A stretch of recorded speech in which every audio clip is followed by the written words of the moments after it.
So Stephanie, we also had the fortunate presence of Dr. Leonardo Vandelli here, and he presented this morning a research about work conditions or the right to work in labor justice in Paraná. Okay. And there were many similarities to the ideas developed by Stefan about meaningful work. Mm-hmm. Yeah. Do you want to say hi, Leonardo? Hi. No, you can say. Yeah, I have to. You see the cameras move, don't they? You look. I see you from the back, but I don't mind. It's okay. Okay. Right. Okay. Oh, so there's Olivier. Hi, Olivier.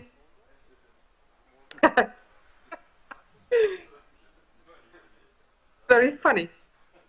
Yes, they have some automatic thing in the camera, so when we move or talk, they move. So. Okay. When I move in my room here in the hotel, do they move too? No, you don't have to.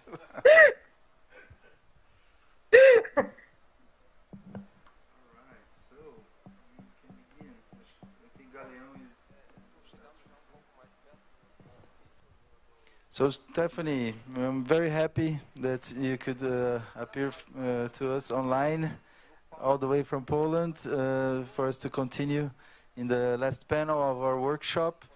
We hope next time you can come in person as well, again to Brazil. The area where you stayed last time is much more gentrified than you saw that time. Already? Remember? Okay. I remember you said that. Yeah. And Stefan always said that you were the one who thought about discussing solidarity and proposed this. He reminded us. So we were very happy that you could come by and share your thoughts with us. Mm-hmm. So, okay, so the floor, the net is yours. Yes. Feel free to present. You said you were going to shorten a part of the paper, right? But feel free. Yes. So, hello, everybody. I still have to adapt a bit that I'm online now. And I see myself, in your camera, so it's a bit strange. But I want to speak about structurality, and from there I want to come to solidarity and to work. Do you understand me good? Is it okay?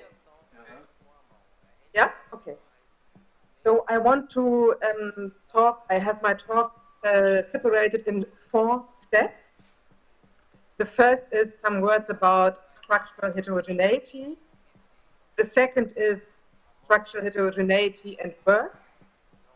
The fourth is then the example of my actual research here in Poland. So structural heterogeneity, work in Europe is given the example of Poland.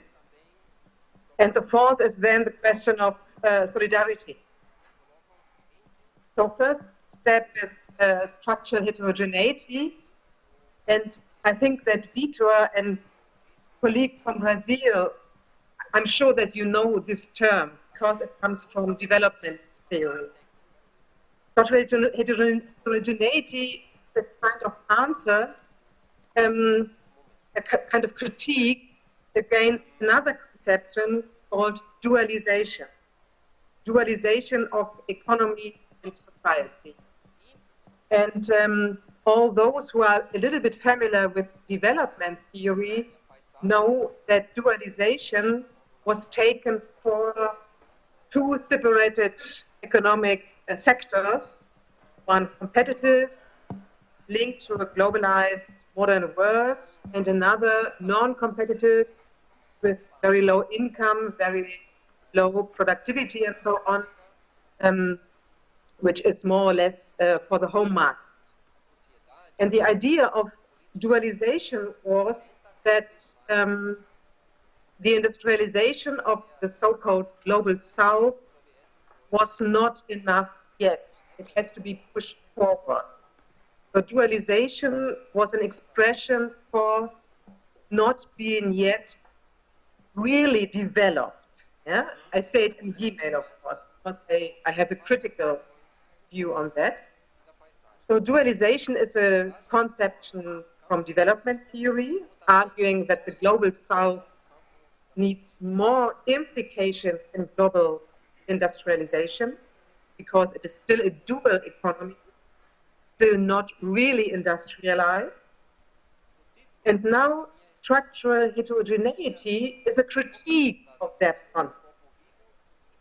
Structural heterogeneity says we do have two sectors, we do have separated circles of economy and exchange of commodities and different labor markets and so on.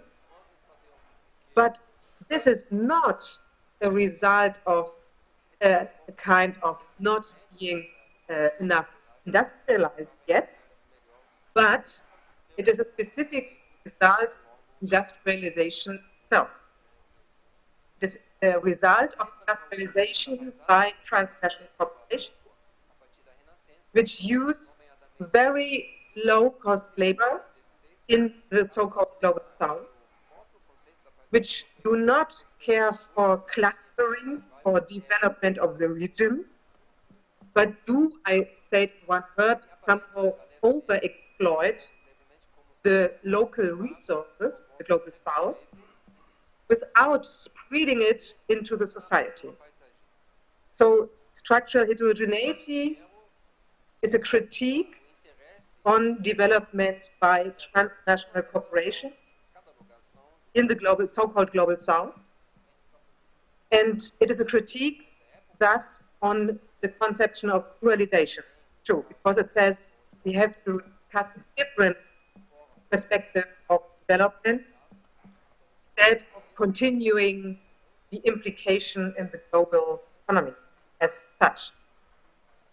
I think you are all aware that structural heterogeneity is a conception put forward by very different scientists in development theory, starting with, for example, Samir Amin, you of course know him, or Osvaldo Sunkel, or Cardoso. So many people used this concept, structural heterogeneity. Now I got, oh, hello? Do you see me? Yes. Okay. Yes. She was quoting some scholars. Yes. Samyamin, Zunkel and Cardoso, our former president. Yes. They. Hello? Okay. Okay.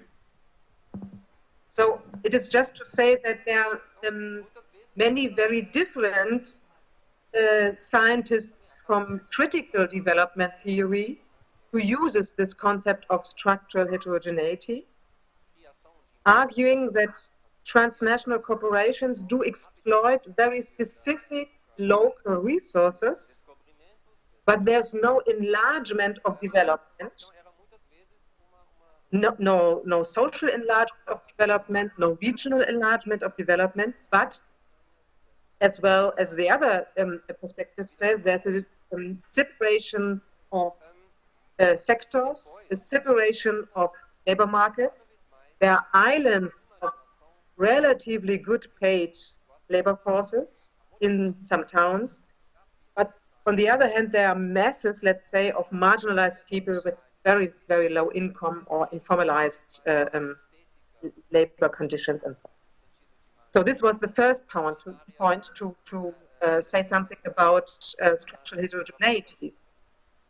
So I think it's already clear, and then I come to the second point, that structural heterogeneity is linked to sociology of work, because in the labor conditions and on the labor market, we see we speak about segmentation, and you can take structural heterogeneity as a kind of economic theory for segmented labor markets. Of course, in the global north, the segmentation is something different than in the global south. In the global north, it is more precarization, which is temporary work, agency work, also low-paid work, etc. Whereas in the global south, we mostly speak about informal work.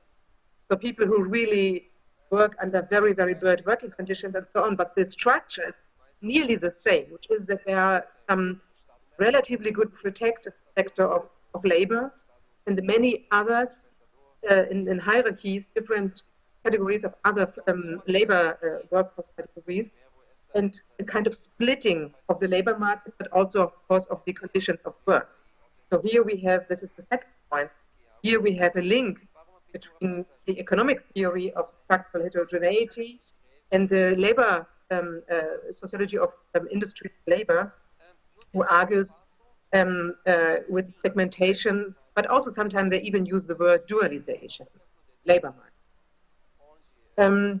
So this leads me to the point that when we go through the labor market idea, then it becomes relatively, how to say, it is not so strange that the concept of structural heterogeneity may can also be used to analyze some developments in the global north. And so this is what I do right here now in Poland, which is I try to understand what kind of regional and social development takes place after, yes, let's say, huge investment of transnational corporations in Poland. I don't see you anymore. Hi, hello, are you there?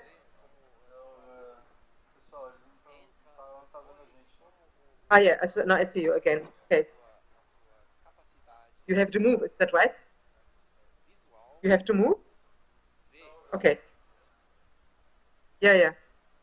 I see you, thank you. So I'm here in Poland now to understand more and have more information about the approach to develop regions and the country via attractiveness towards transnational corporations. And I, in particular, have a closer look to special economic zones. Because special economic zones do not exist, as many people think, in the global south, Asia, but also in South America, Latin America, as Mexico, for instance, but they also exist, for example, in Poland. And the result, I mean, I'm right in the research now, I'm not ready yet, but the result is indeed that we have something like, I would say, kind of fragmented development. Osvaldo Sunkel clearly spoke it out, even named it like this, as far as I know. It was a fragmenting development. It means that regions, populations, knowledge, infrastructure is divided on different scales. For example, I'm here in the hotel in Wrocław, which is near to the German border, and it is quite they develop. There's infrastructure, there's culture, there are many students. It looks a bit like, you know, Berlin or something. Very, very okay, very modern, if you like. But nearby, people are in real bad circumstances, in bad living conditions. They have very, very low wages, whereas they are not simply unemployed. They work for transnational corporations. So we have a split, the regional split between the metropolitan area and the neighborhood. And we also have a social split, which is, let's say, the better qualified paid workforce categories and the lower qualified non-good paid work categories. It's a fact that in Poland, you can say for nearly every manual productional work, wages are nearly, they are not really the wages, they are not really able to give. So it's really a minimum. The normal wage is a kind of minimum for production. We have the split in the concerning the social work as the regional development, this whole area. And so this kind of experience, this kind of results of research leads me to the idea to take structural heterogeneity as a conception also for Europe. This was the title representation of, so that structural heterogeneity, I fear, or I guess, not the is not a sign of so-called underdevelopment, but it is the way in which a development, I would argue, takes place. Because development today is not any longer the national scale to implicate economy in the global production system and to the global production network, more particular. And this means that there's most competition, there's fragmentation, there's use of precarious workforce with all the results and the effects I have mentioned, this heterogeneity of the social and the regional development. So this leads me to my fourth point, which is what does this have to do with solidarity? And of course, this is one of the most difficult questions to answer. I still very general answer, but I think it is important, is that ideas from the, let's say, old workers' movement, you know, from the working class movement, the trade unions and so on, that solidarity is something which is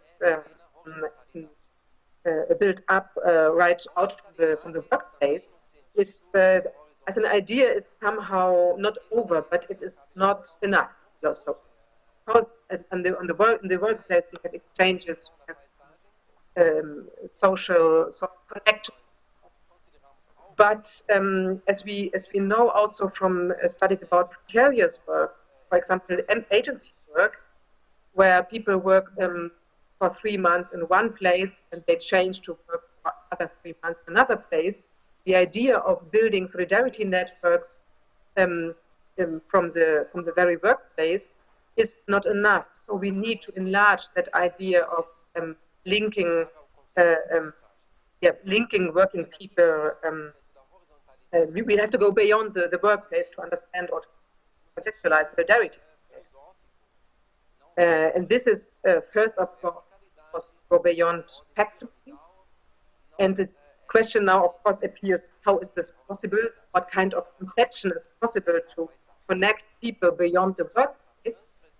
And here, this point, I'm optimistic, because together with Stefan, in our research at the Institute in Frankfurt, we found something I consider as very, very important, which is the self-consideration, but also the consideration of others as human beings. So it's not an answer for all things, but my answer for this presentation, let's say, be that instead of the old-fashioned idea, solidarity, that is something that is built up from the workplace, concerning working people and so on, we have to enlarge the idea and to go to the questions of the human being, human rights, human beings. We see that people in, let's say, all regions of the world, and I really literally speak here about China as well as Poland, as well as Germany, but also North Africa. They speak about themselves as human beings. They speak about justice or injustice in a kind of a spontaneous idea of natural human rights. Of course, they do not argue in juridical terms, but they understand themselves in a framework, in a normative framework of a global justice, global human rights justice. And I think that we have to start up from here to reconsider solidarity, to go beyond the basically fragmented workplace situation. So this is where I want to stop here, and thank you for the moment.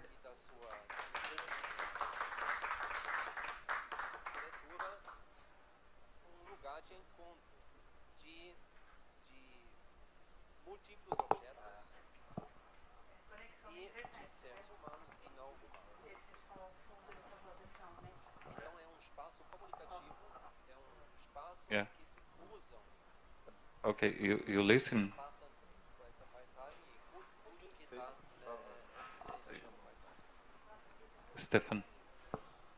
Stephanie, you listen?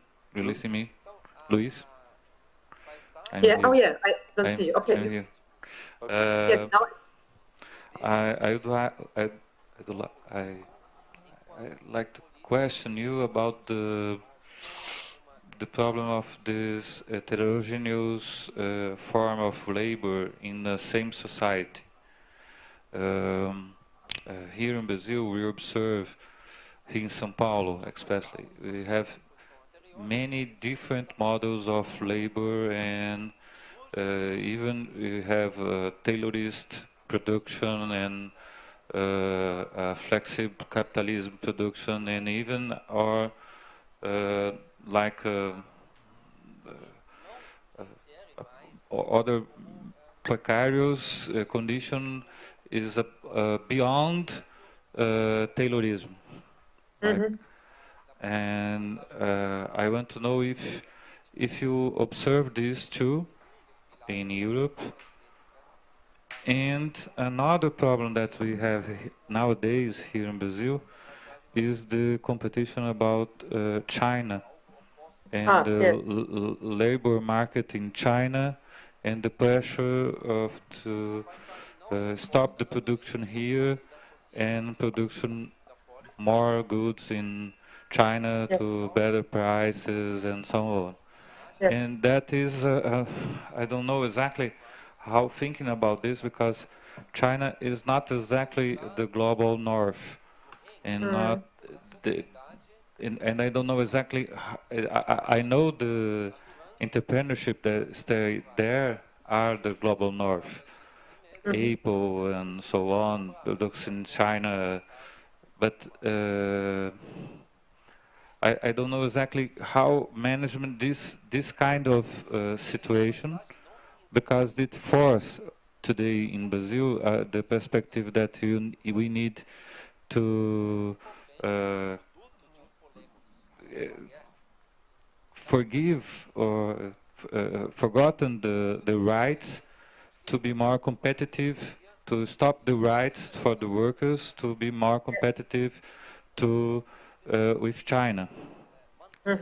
And I think it is a big problem for us, because sometimes we say, okay, we could do more rights to you or more things to a worker, but the productive is lower, and we will pass our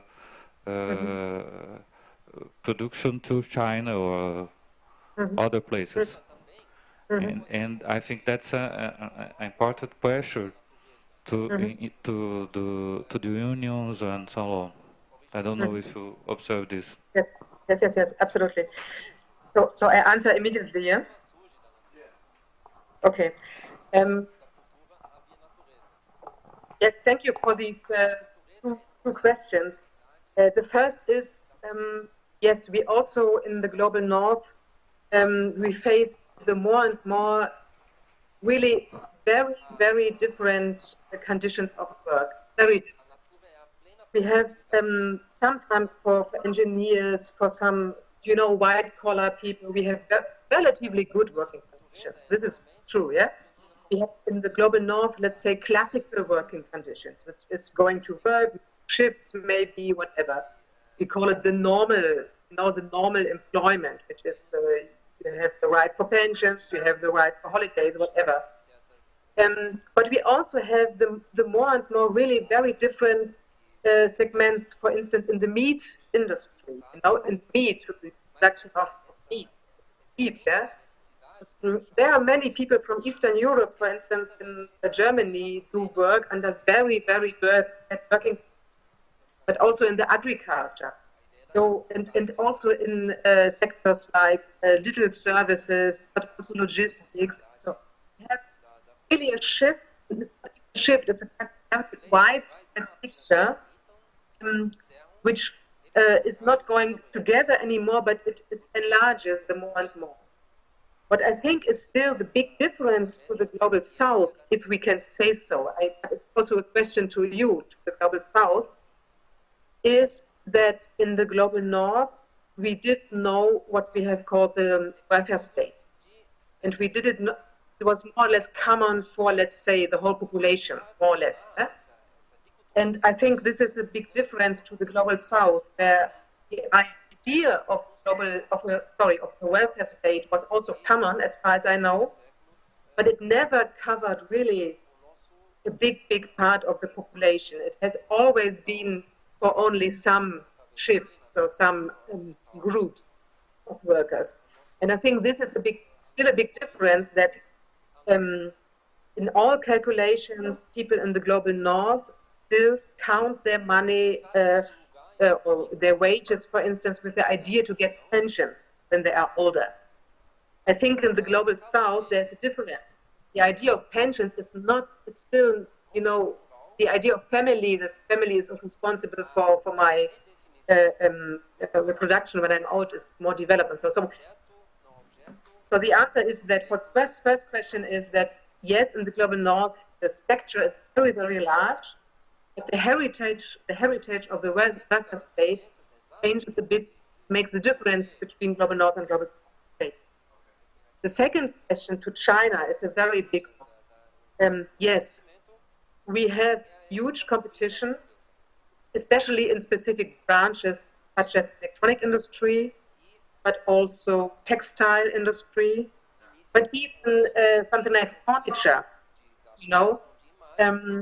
China is a big competitor, and it is already for years, let's say 15, 20 years, that we observe that people, also trade unionists, do not know how to answer when the argument is about competitiveness. When it is said that we have to be more competitive, we have to reduce your social rights, because there is China as a competitor, then trade unionists often come to a certain limit in their argumentation. They don't know what to answer then. Yes? But the fact is, this competition is not only about China. China is a huge player in it, but it is also, for example, between United Kingdom, so England, and Eastern Europe.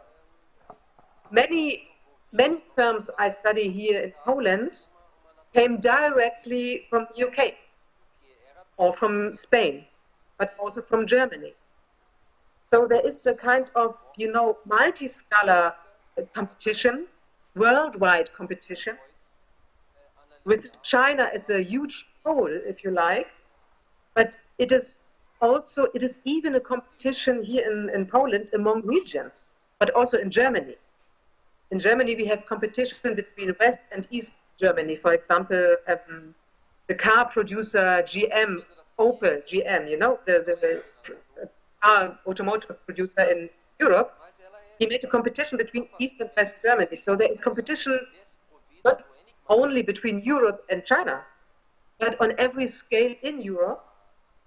And the last point to that question is the Ukraine, for example, but also Bulgaria, now they achieve again to get production back from China, because wages are so low there that they got production back. So this is a huge complex, and it's true that it is a fundamental problem what to answer when management says there must be more competitiveness, we have to reduce social rights. Hello. There's a second one.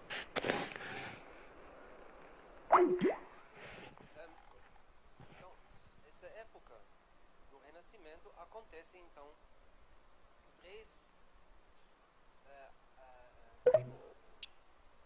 Stephanie? Stephanie, do you listen? Yes. Yes, I have you. I got you. Yes, we receive another call, and we have a little problem. We cut the image and your sound. You are in the end of your answer, and Stefan want to do a question too. You could repeat. We are talking about Eastern Europe and yes, so that on. wages in some parts of Eastern Europe are so low that production is relocated from China to, for instance, Bulgaria or the Ukraine. And all that goes along, as you say, with reduction of social rights. Yeah, trade union rights, insurance rights, so whatever. So this is a huge problem. And again, I think we have to think in a new way about solidarity, which is to defend to be a human being, let's say. Yeah, so this is a former debate. Yeah. Okay, I pass to Stefan. Hi, Stephanie. You Hi, can hi. hear me and see? Yes. Okay. I see you from the back. I see you from the other side. Yes, the other side. Okay, then I'll. Oh, now I see you. okay. No. Turn left. Thank you. Okay. I feel like Big Brother. I see you. I have a question not on structural heterogeneity, which I'm thinking is very convincing, this concept. But when you speak about human rights and human beings, which can be a basis for solidarity, it's very sympathetic. But I'm asking you how you connect this optimistic view with the development of right-wing populism and nationalism and reorientation to the nation state, for example, in Poland, and which on the first sight looks like it's a contra-argument on the optimistic view on human beings. And yesterday we had a talk of Olivier, who mentioned the concept of regressive communities as the other way to find a form of regressive solidarity, if you would say so, regressive communities. And I think some developments in Europe especially, but not only there, are more in the direction of regressive communities than a solidarity on the basis of human beings. But can you just say one word more about regressive communities? The idea is to defend the communities against others. Yes. Yes. Yeah. Okay. Okay. Yes, I mean, when I said that I'm optimistic, I don't want to say that. How to say that? Yes, it is a relative optimism, of course. Yeah, I mean, I wanted to say that there's a kind of starting point, which is that idea of everybody is a human being and has the natural, so-called natural right for good life, for a good job, and so on. However, right now, as you say, exactly this narrative is in question. It is in question by the right-wing parties and extreme movements and so on. But I would underline, it has been put in question long time before by what we call neoliberalism, let's say. Yeah? Because neoliberalism, I don't like the word too much, but to make it more easier, I call it neoliberalism. You know, this politics, market politics, but it has to survive on market, there's no need for social politics.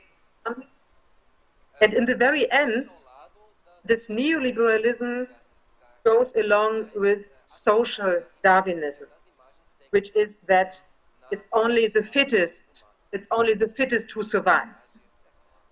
And what I consider as so important is that it is not that in the global north we are all on a good way, and now there are some right-wing parties and some extreme movements who are disturbing this very good way.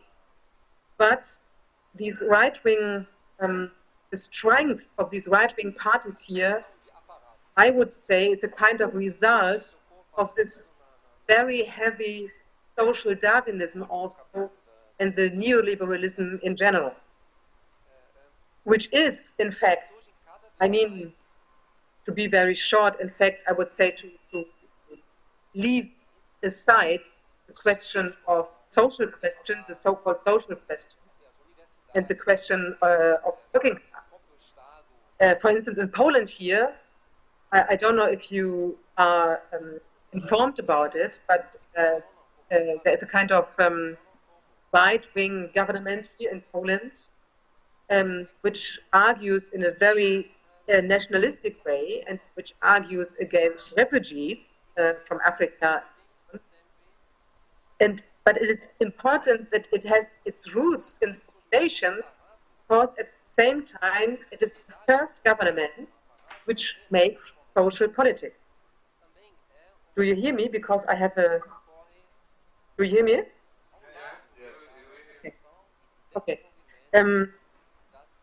All the other so-called democratic governments before have been part of this politics to reduce wages, to deregulate the labor market. All the governments before. And this right-wing, sometimes even anti-Semitic government has now pushes forward social politics, which is, for example, money for the second child.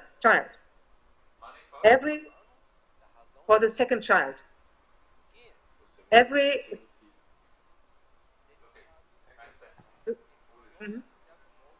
It's every family up from the second child gets a sum of about 150 euro. And this, concerning the little wages here, is very much. The wages here in the middle and for a huge part of the population are something like 400, 500 euro for the working people. And with this money, as I said before, you cannot really live. It is really very little, also for the Polish people. And so this government now is, on the one hand, nationalistic and anti-Semitic, even sometimes, but it is the first who takes this social question serious in a certain way. And this, of course, it makes this government even more dangerous. I'm not a supporter of this government, but it says, my argument goes that the so-called democratic, liberal, and so on governments before somehow prepared what happens now in being so absolute anti-social. Yes, and to come back to Stefan's question, of course, the question of the value of a human being is in danger today. This is true, but I think that it is still very widespread and still work with it. We should. My answer.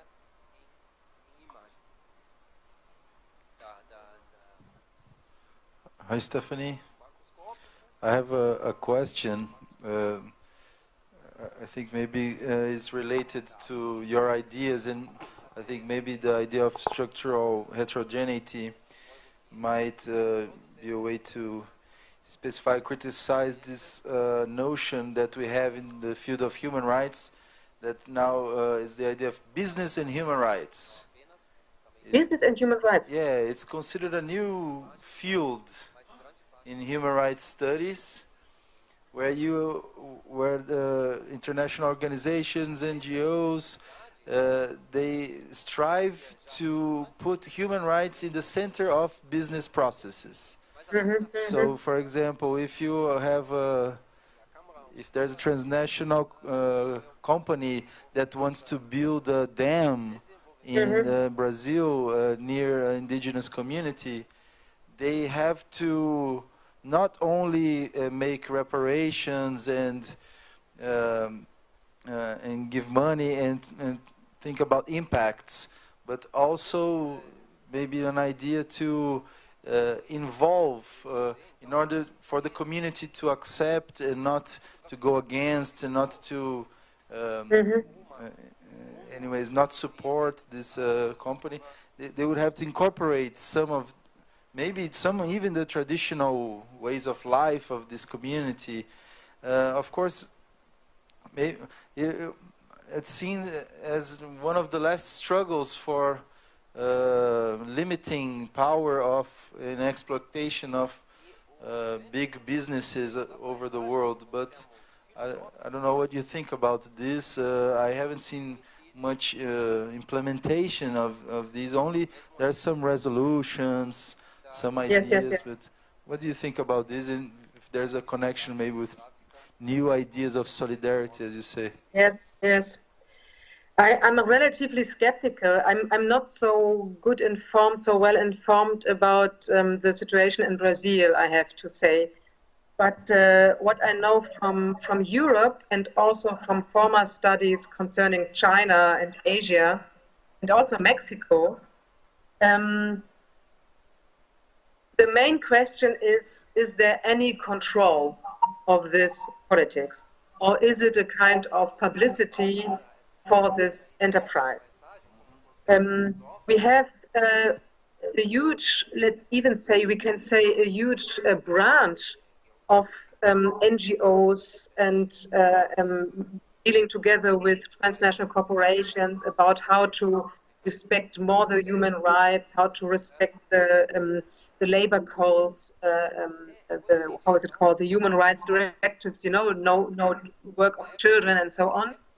And of course, what we observe is that the transnational corporations, the huge corporations say, we will respect it, we do respect it, and so on. But the first point is, as long as there's no control, the reality shows that the reality is different. One of the most shocking examples is the breakdown of the factory, you will know it, from Rana Plaza in Bangladesh, which was a textile factory. And the control about the safety conditions and the working conditions has been taken place 1 week before the breaking down of that factory. And during that breaking down, that catastrophe, we have to say, I think some 400, mostly women, workers died. And the control of that factory took place 1 week before. And it was certified as, okay, everything is fine. So it's a question of control. And then, secondly, of course, the question of who controls. Because one of the problems in that example was that the agency who controlled this firm was paid by the firm. So, and this is a typical structure. So there is a whole, some NGOs even talk about business. So there's a whole business, a kind of network among transnational corporations, NGOs, certification agencies, on controlling, let's say, each other, but not really controlling because they are dependent on each other. The firm is dependent on certification for the image. They don't want to have bad publicity. And the NGO is dependent on the firm because of money, because they are paid. I mean, it's a bit simple, but it is, indeed, it is more or less like that, paid by the firm. So without knowing the situation in Brazil, maybe it is different. So it would be good if it is different. I don't know in Brazil, yes, but I'm skeptical because of the experience in Europe. And I would ask for the level of control and the level of independent control, not only control as such, but independent control by independent agencies, whatever, trade unions. Thank you, very interesting. Yeah, in Brazil, I participated in Brasilia in a seminar over there.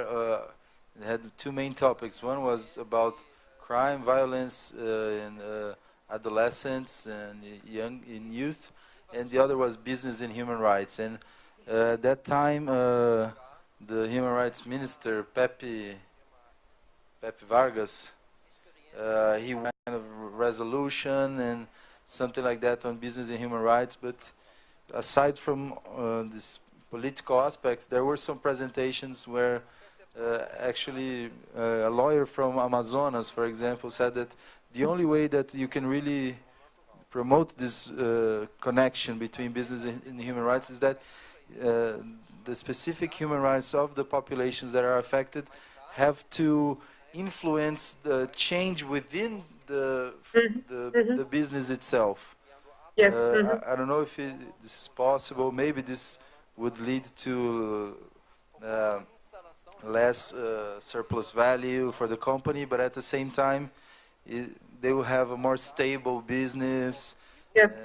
But I think it's very idealistic at the moment. But if you put on business and human rights, you can see from the Human Rights Council many guidelines, principles for business and human rights. But, especially nowadays, some human rights academics said, I'm tired not getting any money and having to strive so much. I'm going to start doing consultancies to companies for how they can respect human rights. So it's very problematic. I think, as you say, there's probably some NGOs, some specialists that end up doing this kind of work, and I think maybe your ideas may criticize this. I really like the ideas of control, independent control, and as you say, okay, United Nations, who gives money to the United Nations, and I mean the powers of transnational companies over the states that finance the UN. So maybe one. Can I say maybe one more sentence to that question, because I forgot it. What I have experience, or what I see, is that the transnational corporations and also the governments, I think they are somehow aware that there is a kind of worldwide real social problem, so to say. Yeah? We have in the world, in the global south, but also in the global north, we have huge social cleavages, we have poor people and so on. But so what they do also in Europe, they really very quickly take ideas of social development. For example, in Europe, there was a whole a meeting here of the governments, and the president of the European Commission, Juncker, developed the concept of social rights for European people.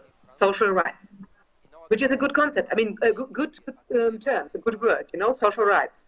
The only problem is, it all looks fine. It all sounds very good. The only problem is, the concept of social rights has nothing to do with social rights, because you cannot reclaim them at all. It's a voluntary strategy for governments to instill better social conditions for their populations, but it's not an obligatory structure to be respected by the firms. So again, they take these concepts, social rights, human rights, and so on, but only on the basis of voluntarism, and not as an obligatory must, so to say. Yeah. Eles acreditam nisso, insensatos que são, entre aspas, poder falando. A arte é a fotografia. Okay, thank you very much, Stephanie. Anyone has any other questions? Okay, Stephanie, thank you so much for your presentation.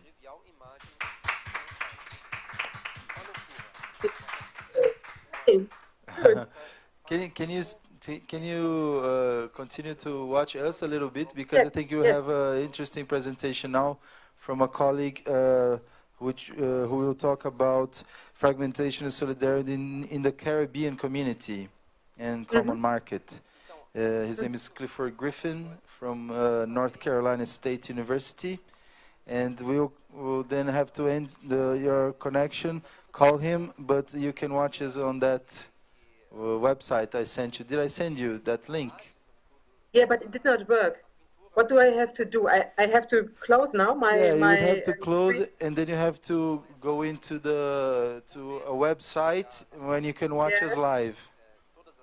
I try. Okay, so I close here and I tried via your website. Did I sent you the website, right? Yeah. But I tried, but it did not work yet. But I try again. Okay. There's another possibility in the YouTube channel. Yeah. Yeah. Manda para ela no agora. He will send you the YouTube link as well. Okay. As message. Okay. Okay. Yes. Okay. Thank you very much, Stephanie. Yes. I'm very glad that I could participate. So I'm fine. Yes. I like the way it worked now. Yeah, Very good. I was very happy. Thank you very much. Yes. Bye And bye. I try to stay connected. Yeah. Okay. Thank you.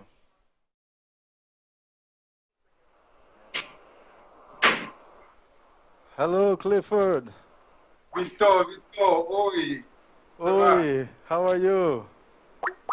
Tudo bem, tudo bem. Tudo bem. I'm very glad, very glad that you were able to come. I don't know if the camera is moving. Okay, Yes, well. it's fine. It's as if I remember that stage very well. So You do, huh? Okay, I'd like to introduce you to some of our colleagues. okay, How are you? very well. Okay. This is Stefan Foswinkel. Say hi. From Hey, Stefan, from the Institute for Sozialforschung. there you are. Yes. We have Luis Galeão here from. No, you just go like this in the camera. I see all of you, sir. Galeão is from the Institute for Psychology here at the university. Very well. We also have Professor Leonardo Vandelli, who's a researcher and also a labor judge from Paraná, Curitiba.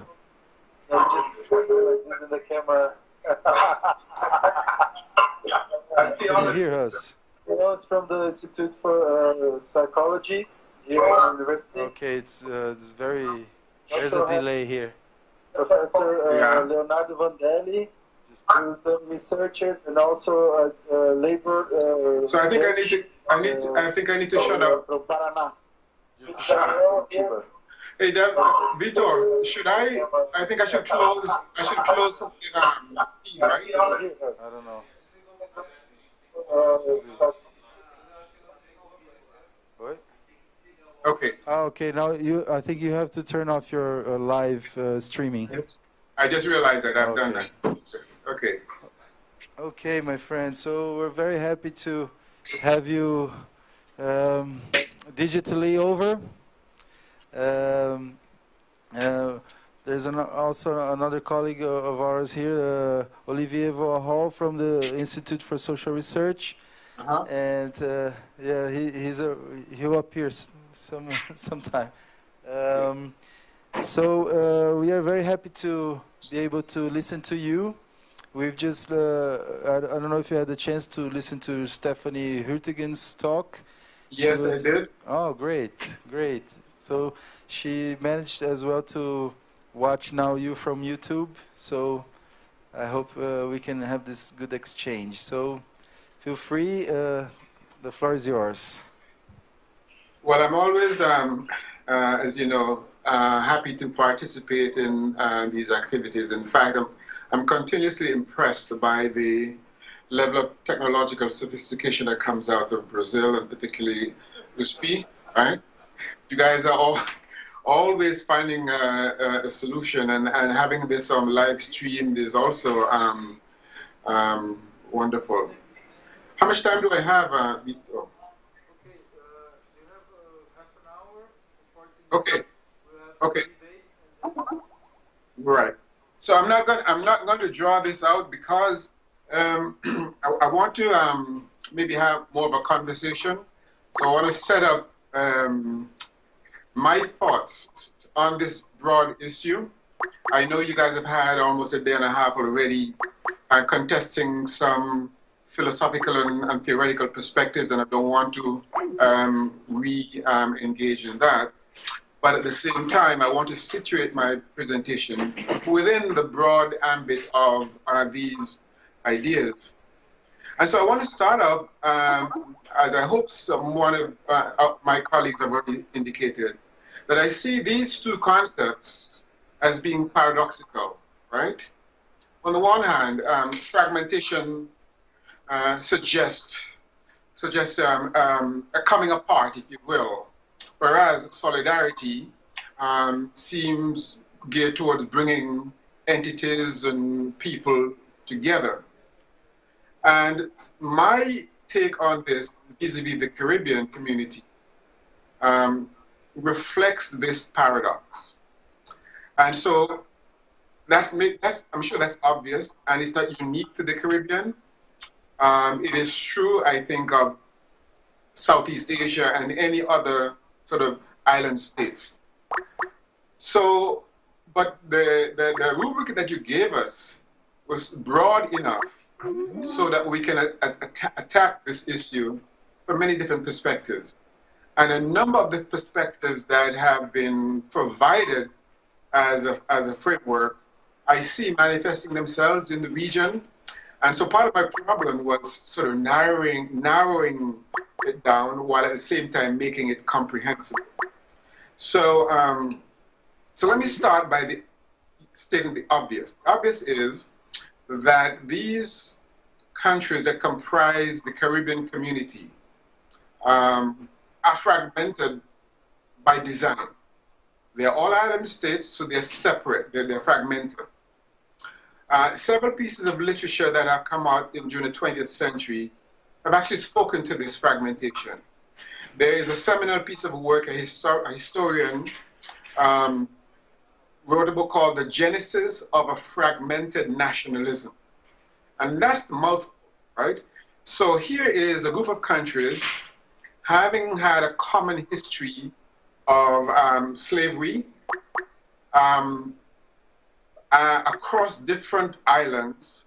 Also complicating that, different European colonial powers, different linguistic traditions, different cultural traditions, and then trying to forge something sort of unique and special within this, within the Caribbean. So I'm starting out from the premise that whatever attempts at solidarity that might be pursued within the community is predicated upon a history and a structure that is fragmented. And so one of the goals of the Caribbean community has been to proceed towards regional integration.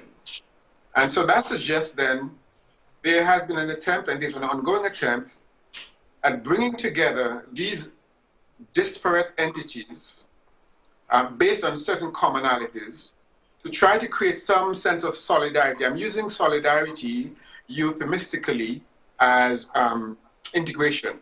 I'm using them sort of synonymously.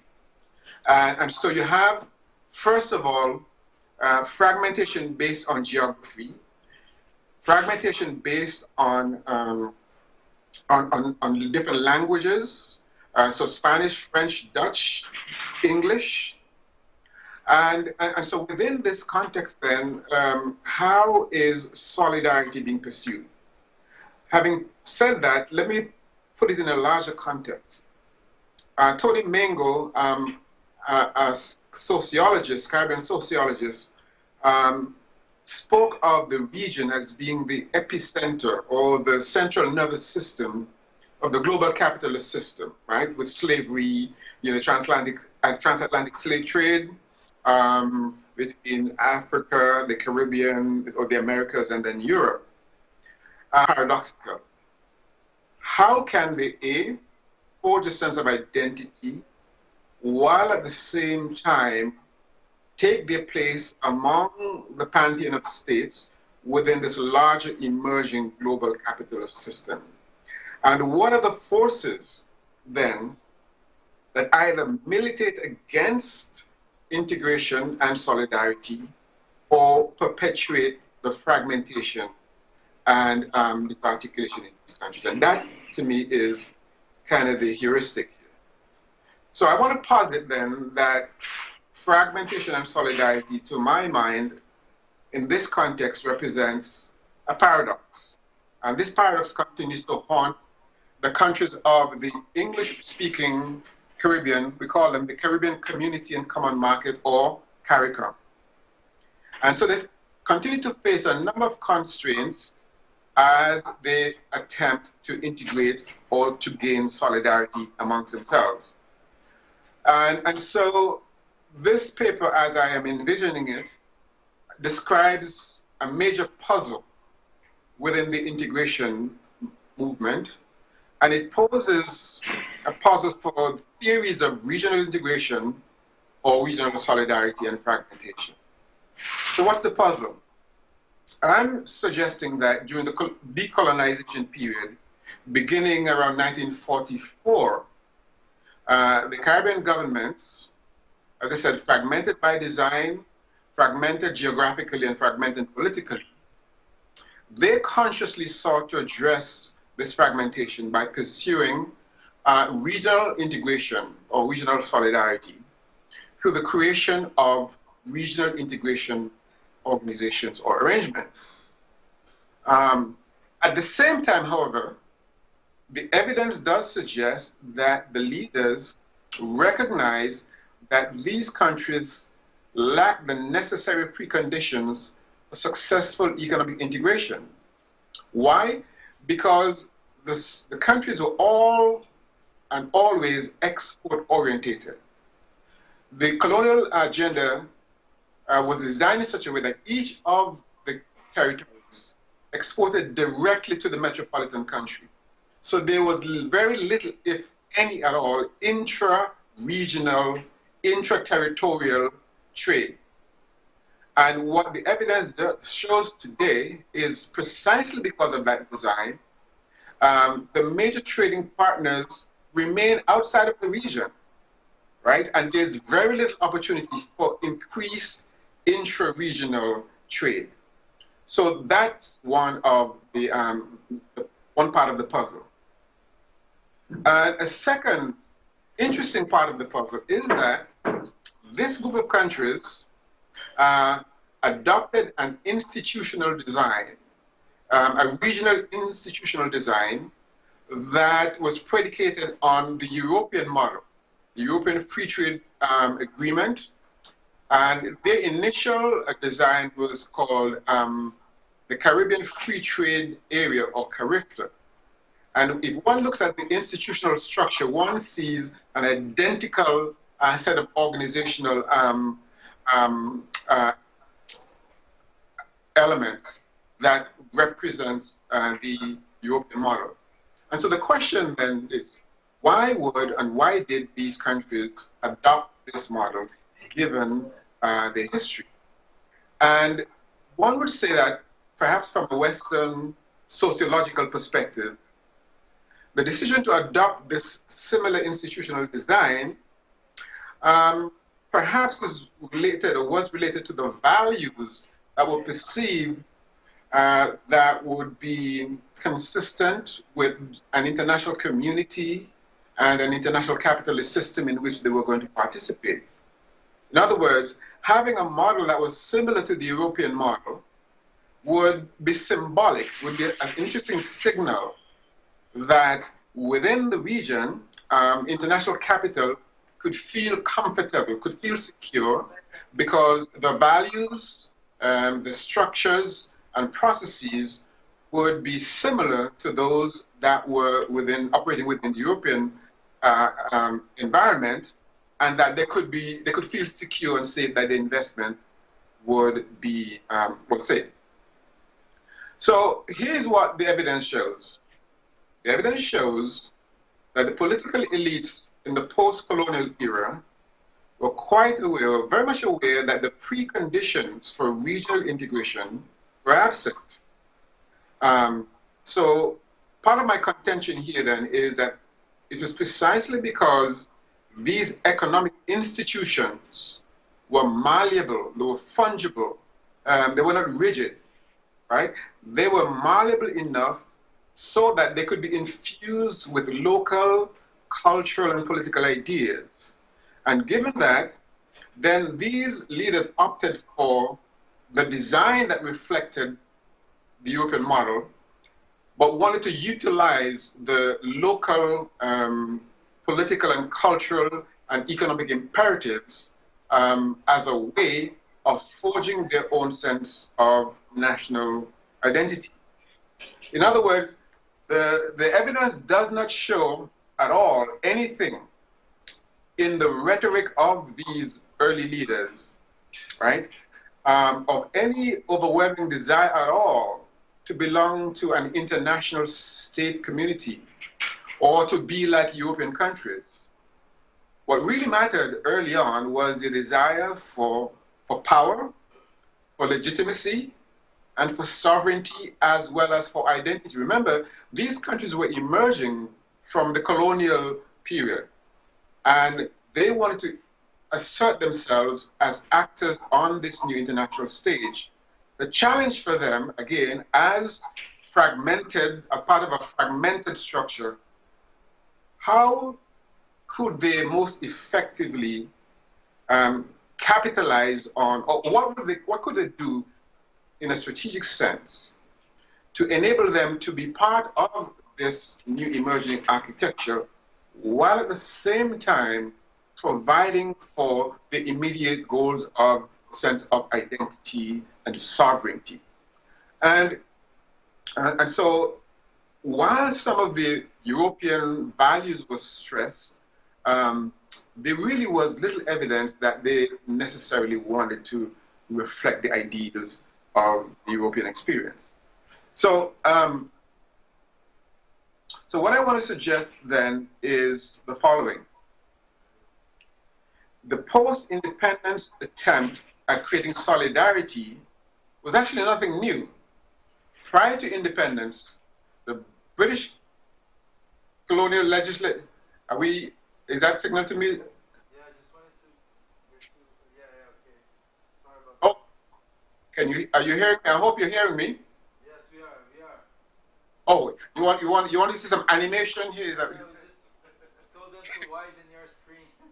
Oh, to widen my, oh, okay. No, you don't have to. It's here. The problem is here. Okay. We hear you perfectly. Thank you. Okay, great. So, So how I'm to going participate in the global market while maintaining local identity? Yes, absolutely. And so this is part of the paradox and the challenge. So here, the British government already recognized the challenge. Prior to independence, the British colonial authorities, they had experimented with a number of regional integration initiatives. One was called the Leeward Islands Federation, a smaller subset. In 1625, in 1671, in 1765, in 1816, and 1871, up to 1957. And then they experimented with another one called the West Indies Federation, the Windward Islands Federation in 1764, 1833, 1956, and so on. And then in the 20th century, the most significant one was a short-lived West Indies Federation of 1958 to 1962. Now, why did the British government do this? They saw this as a way of reducing administrative costs of empire, and ultimately any attempts to pursue independence. So what I'm describing here is a structural and historical set of circumstances that reflect the fragmented nature of these societies and the efforts post-independence to create some sense of solidarity out of what was the historical experience. And I'm suggesting here that the current international architecture continues to militate against the concerted efforts of these countries to create a regional organization that is not only designed, but substantively geared towards fulfilling their human, social, economic, political, and cultural needs.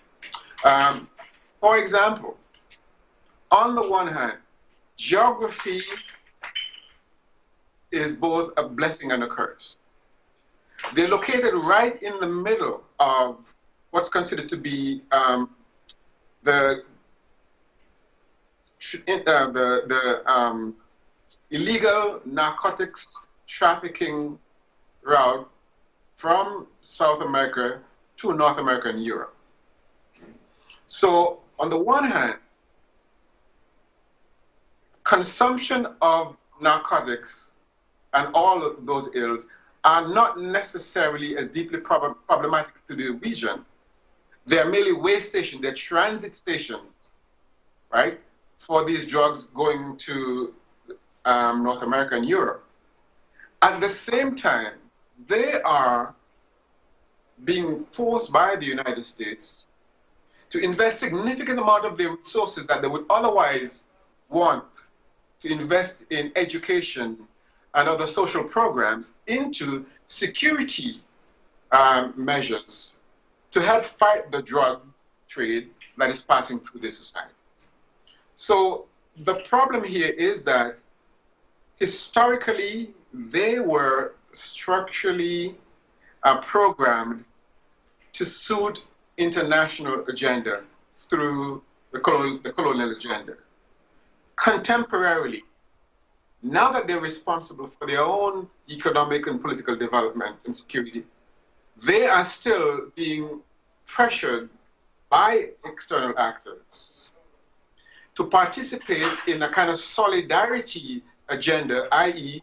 anti-drugs, which then militates against their own internal goals of economic and social and cultural development for their own people. And so it is within this interesting geopolitical, geographical, historical, structural context that I see this paradox of solidarity and fragmentation playing out. Because on the one hand, these countries recognize that together, given their common history, given their vulnerabilities, integration, right, regional integration seems to be a pathway towards greater strength and development. But at the same time, each of these countries is being picked apart by the United States in particular to invest resources to engage in drug interdiction and other anti-crime efforts to suit the agenda of the United States. While at the same time, decisions within the United States regarding crime reflects in thousands and thousands of nationals being deported back to these very countries. And so here you have whether people have overstayed their visas or whether they have been involved in capital crimes and various other criminal activities, they're now being sent back to these countries, and they're now saddled with the problem of having to deal with these individuals. And so here is where I see the challenge, and this is one of the substantive areas of this paradox being played out. So what I want to suggest then, just to pull this together, I'm suggesting, as I think through this, that regional integration initially for this group of countries was geared to identity construction, community building, cultural economy, political legitimacy, and economic development. That was the goal of the early leaders in the post-colonial era, right? So for them, regional integration was less about the regulation of the capitalist contradictions than it is a cultural process of nation-state construction, right? In other words, national sovereignty was performed and produced through regional integration. And so in this world of increasing globalization, the regional integration initiatives were geared towards structural competitiveness and barrier to global competition. So this is the challenge then, in summary, that Caribbean countries face. How best can they deal with those community, which is community broadly speaking, Caribbean community, but within country issues that are A, the legacies of the colonial experience, and B, currently being imposed by the forces of globalization in which they must take part. That is the dilemma, and that to me is the paradox of solidarity and fragmentation. So I want to sort of stop here and see if we can, have a little chat about those ideas. And the extent to which some of my thoughts may dovetail with some of the most substantive comments that others have made over the last day and a half. Okay. Thank you.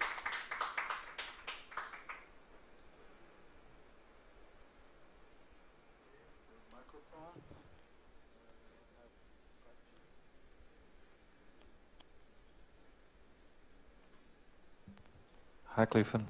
It's Luis. And I want to know the racial aspects of this fragmentation. If you notice that some difference between the different countries in Caribbean and the racial profile of these countries. If you notice a different treatment with countries are like Haiti, or Puerto Rico. Yes. Yes. That's a very good question. And so when I said at the beginning, right, that there's so many dimensions, right? There's so many directions that one can go when trying to address this topic. I was mindful of that, and I could have broadened, right, expanded the scope and recognized that there are the ethnic and cultural differences in Cuba and the Dominican Republic and Puerto Rico and Haiti, and then in the non-independent Dutch countries of Saba and Justatia, and Martinique and Guadeloupe and Saint Martin, and then of course there's the English speaking. So right there you could see the further complexity of fragmentation, both geographically, culturally, linguistically, and even politically. So that's why I find this region is so significant. I decided to narrow it, right, to the English speaking Caribbean, and here's why. Because your question is relevant. I did think about that, but just for the sake of ease, right, I decided to focus on it. So they have a common history. Say from the middle of the 18th century, all of these countries were under British control. So the common language is English. And for the most part, if you want to look at it from an ethnic/race perspective, one could say in general, between 75 and 90% of the population is African and African descended, right, in general. There are two major exceptions, however. One is Trinidad and Tobago. One is Guyana, which is on the northern tip of South America. In fact, there's a third. There's Belize in Central America. These are three ethnically rich plural countries. But what is still interesting is that the solidarity that they all seem to exhibit, right, in agreeing that one of the most strategic ways that the early post-colonial leaders thought that they could assert themselves within this emerging global system was by pooling their limited resources, right, intellectual and other resources, and creating this regional integration arrangement so that it could. Here's an example. So there is a Caribbean. There is a Caribbean. It's called like the Supreme Court, right? Court of Appeals, right? This is the highest court in the Caribbean. In the English-speaking Caribbean, it used to be, if the last court would be the Privy Council in the UK, right? It's like the Supreme Court. Part of the emerging identity and solidarity was to create a specifically Caribbean political legal entity. And it's interesting because whereas the law lords in the court of, in the UK, they are politically and culturally opposed to the death penalty. You poll leaders and the people in the Caribbean, and they will, up to 90–95%, they see capital punishment, rightly or wrongly, right, as being not only necessary, right, but also a matter of policy. And so they're saying, how can you sit in England and deem to tell us in the 21st century what is good for us? We should be able to make those kinds of decisions.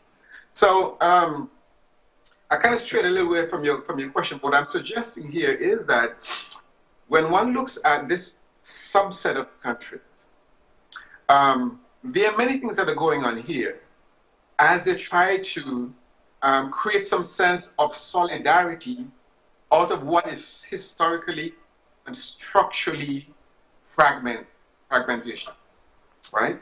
And so, and these are just some examples. But having said that, they recognize that they are standing opposed to the might, right, of the United States, North America, and Europe. Here's just one example. So we know of the latest set of hurricanes that passed the Caribbean, right, this year. The English-speaking Caribbean countries, particularly the island of Barbuda, the British Virgin Islands, Dominica, they were heavily devastated by these hurricanes. These countries have nothing similar to what the United States has in terms of FEMA, the Federal Emergency Management Agreement. There's no federal money coming to, there's no British money coming to those British countries in the Caribbean, even though they're not independent, they're still UK overseas territories. So they have to fend for themselves, even in this catastrophic situation. So we're seeing this being played out on many different levels. The British government wanted to join the EU. They're leaving now, as you know. But part of the reason for granting independence in the first place, ever since, is because they were planning to be part of Europe.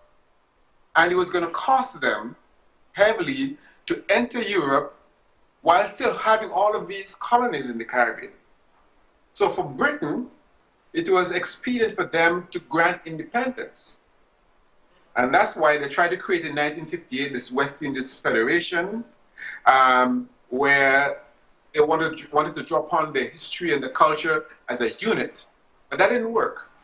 So I'm kind of sort of over-explaining this.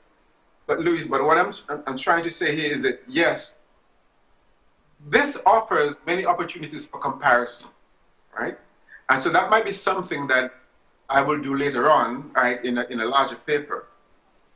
But for the purposes of this presentation, I wanted to keep it as sort of simple as possible, right?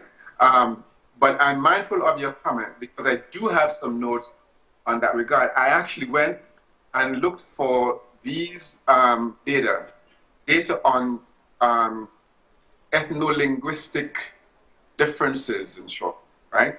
Because ethnic differences or ethno-linguistic differences are essentially fundamental aspects of fragmentation, right? At least contribute to that.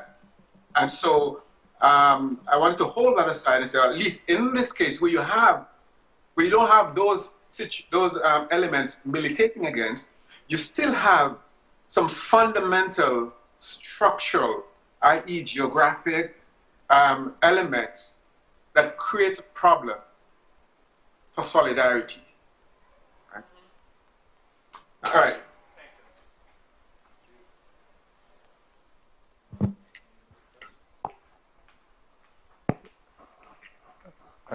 I have a question here for Cliff.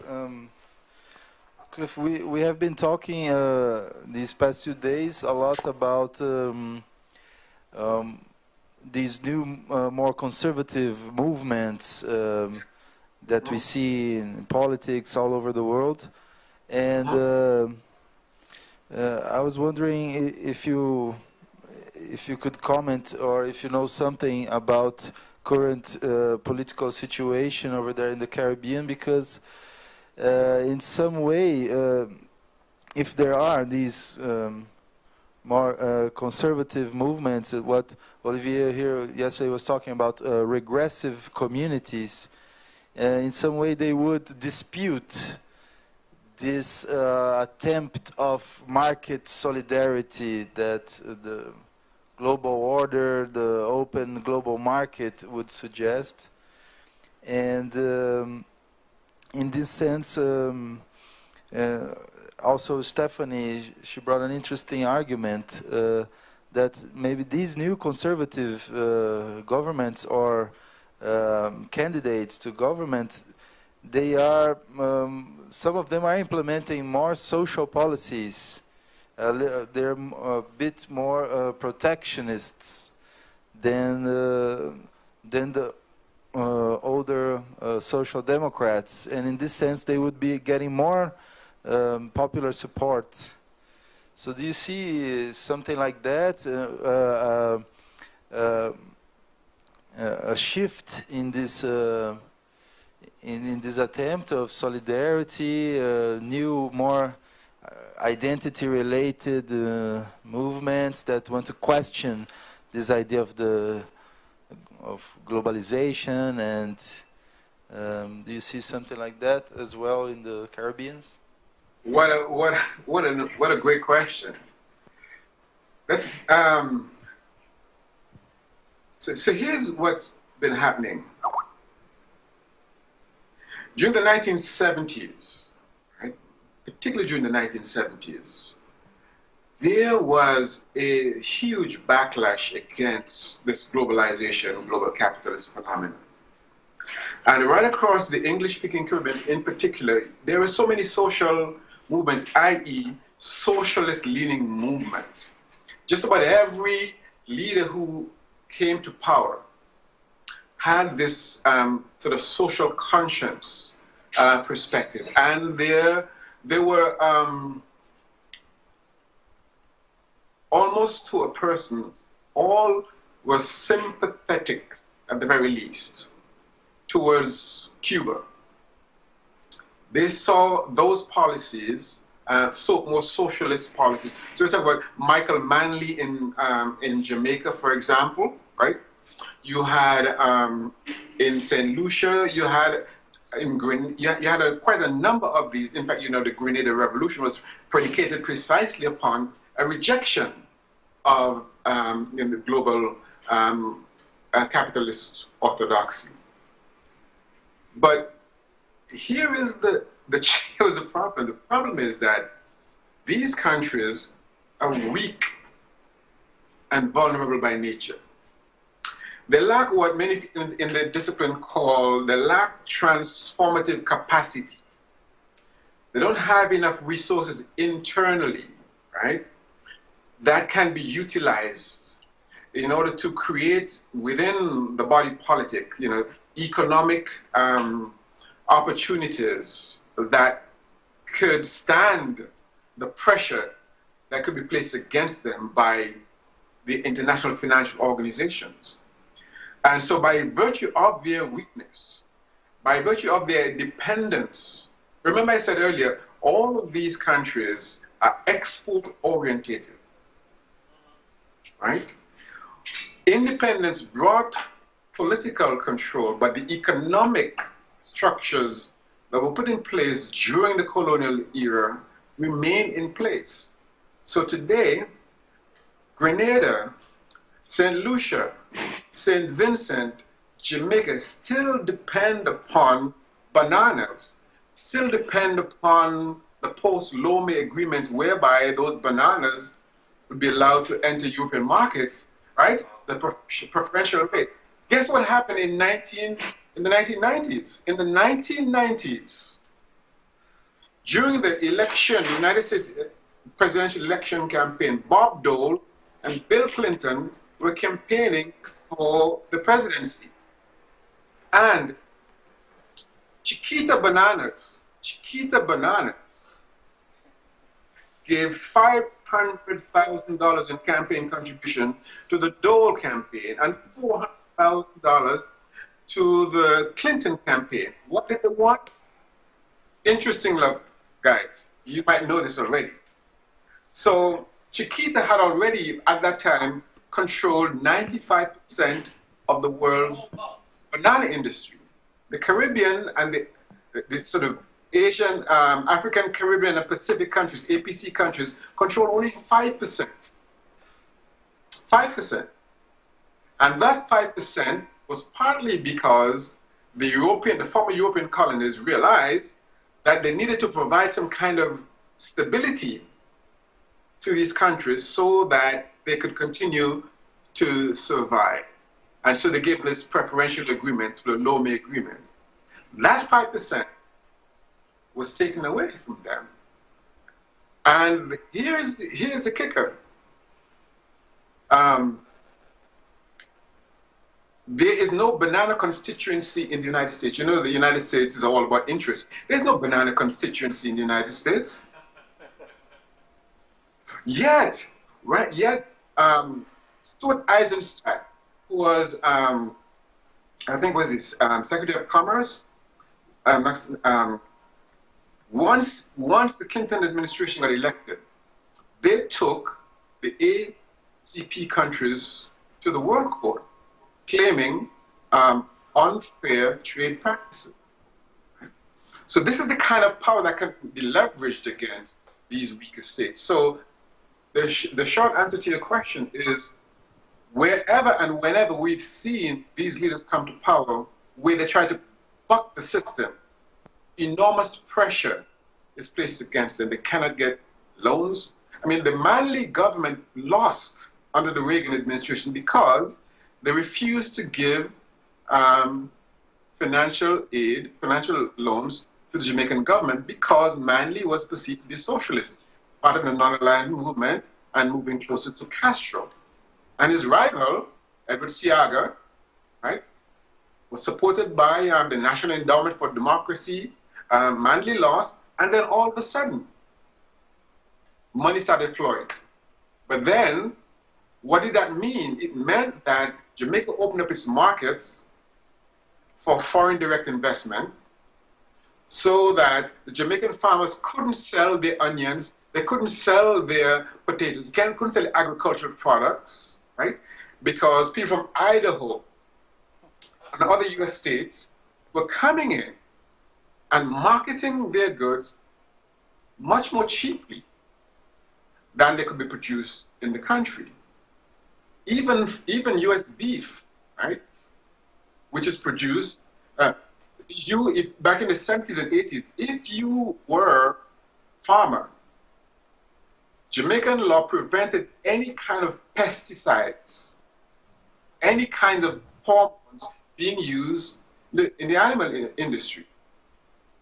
So they had to finish. The dairy industry was killed. Globalization did all that.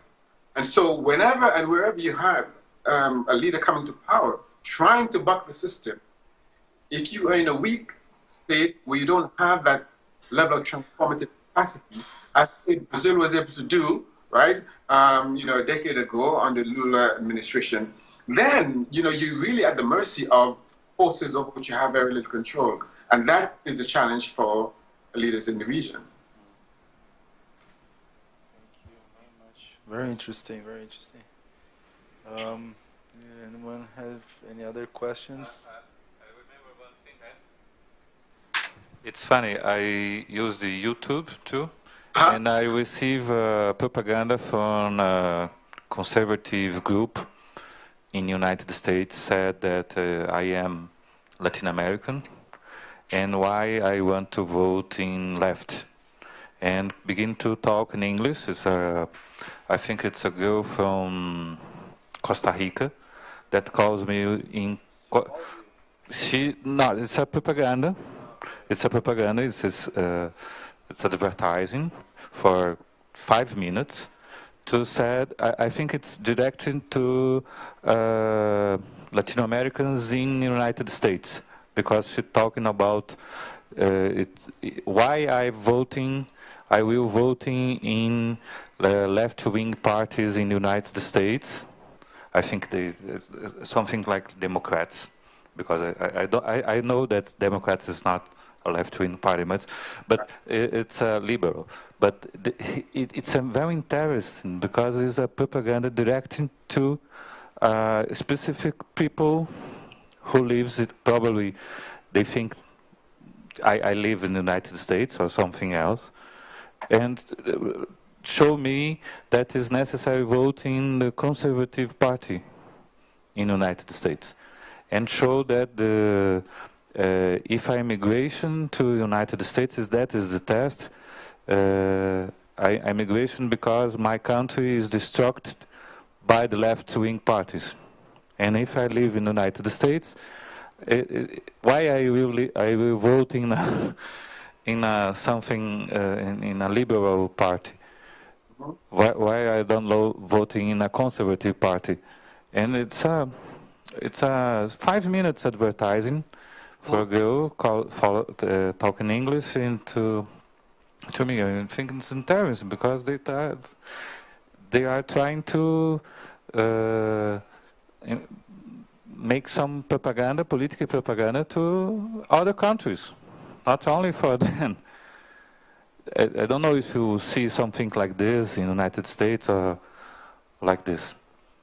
No, I know exactly what you're talking about. I haven't seen that specifically, but the propaganda phenomena it's just amazing, you know, the stuff that's going across the internet, and it appears as though that is coming from genuine sites, but a lot of it is designed to confuse the prospective voter, right? I want to suggest, guys, that if you have the time or the inclination, particularly in the substantive aspects of this discussion, fragmentation and solidarity, and how global capitalism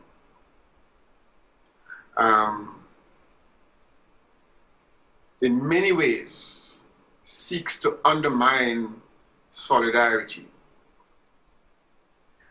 There was a documentary that was made back in the late 1990s by a Jamaican documentary maker. Her name is Stephanie Black, Stephanie Black. And it's entitled, and you guys will enjoy this title, Life and Debt, DEBT, Life and Debt. Very profound, very provocative, and it demonstrates not only the orthodoxy of the international financial organizations and how the Inter-American Development Bank, the World Bank, and the International Monetary Fund are interlocked, and they always operate on the same page when it comes to making decisions about whether or not they can provide, they will be providing funding for any country, right? So, and it focuses on Jamaica, and it's a real case study, and you could, I've shown it to my class many times, and I've shown it to colleagues, And they said, you can take this documentary, you could remove Jamaica and put it in any other developing country, and you will see the same kind of impact, right? And so it would seem to me that this conversation, whether the preceding one about human rights and so on, or Vito, as you mentioned, when you went to, was it Brasilia? Right. I mean, the issues, the most substantive issues that you were identifying speak in many ways to the varied impacts, the impacts on different communities and different constituencies of this globalizing phenomenon, this sort of globalization phenomenon. And that you could be in a big country like Brazil. The capitalism, just by design, creates winners and losers, right? And so one may say that, well, look at Brazil. It emerged from the recession, and its economy was booming and so on. But then when you look internally at the different states and within the different communities, you see the differential impact of these decisions. And this is true across the board. And so to bring the question back full circle, I think that you cannot talk about globalization unless you talk about localization, and right? Because it has a local impact, right? And so I think that it was rather astute of you and the team to put this paradox together, because both sides of it are true. We see in the case of the European Union, right, where there was an agenda and an imperative. You see the Brexit phenomenon, yet Britain still wants to be part of that. You want to have your cake and eat it. So you have the centrifugal forces, you have the centripetal forces, all at play, right, within this sort of global arena. And permit me to respond to Lewis in a more direct way. You see the contradiction, maybe it's through ignorance, you see the contradiction of a president of the United States, where he is sort of reneging on these trade agreements, the very same architecture that the United States put in place after World War II, right, in the Bretton Woods and so on. There's no way that one can imagine that the United States would create an architecture that would not be in its own best interest. And then the United States steps away, and the countries that we would think would be opposed to this globalization phenomenon are jumping in. China, for heaven's sake, has taken over in the Trans-Pacific Partnership deal, right? And so there is a recognition that clearly this is an idea that needs to be contested more fully, right? And so I'm glad that you didn't sort of define it in terms of, you know, post-capitalism or protect or any of those sort of buzzwords, but the phenomenon or the phenomena, right, of fragmentation. What is it doing, not only to communities, states, but within states? And I think that is the strength of this workshop. Great. No, thank you so much, Cliff. Can I ask one more short question? Oh, Leonardo, you have to go. Oh, you have a question, Olivier? Leonardo has to go back to Curitiba. Curitiba, okay. Okay, bye. Nice meeting. I will recuperate by YouTube later. Yes. Muito obrigado. É um prazer, viu? Obrigado por tudo aí, cara. Valeu. Obrigado, viu?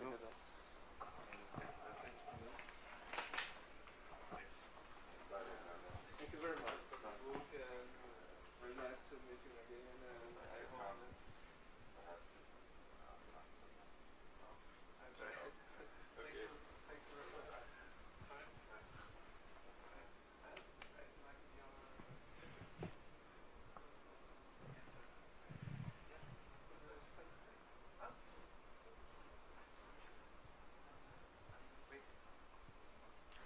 Let's wait here for Olivier's question. And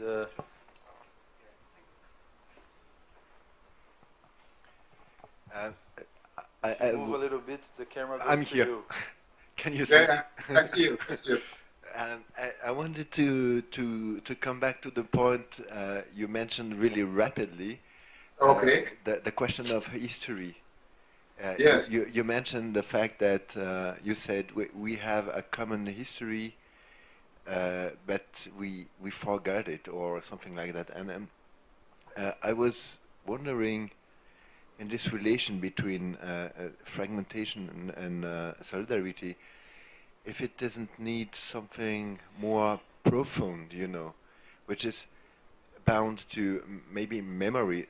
Louis Galleon spoke about memory yesterday, the importance of memory to have this solidarity, to be aware of having something in common in the past, something like that. So, and as you spoke, I remember a text I read in a seminar about post-colonialism.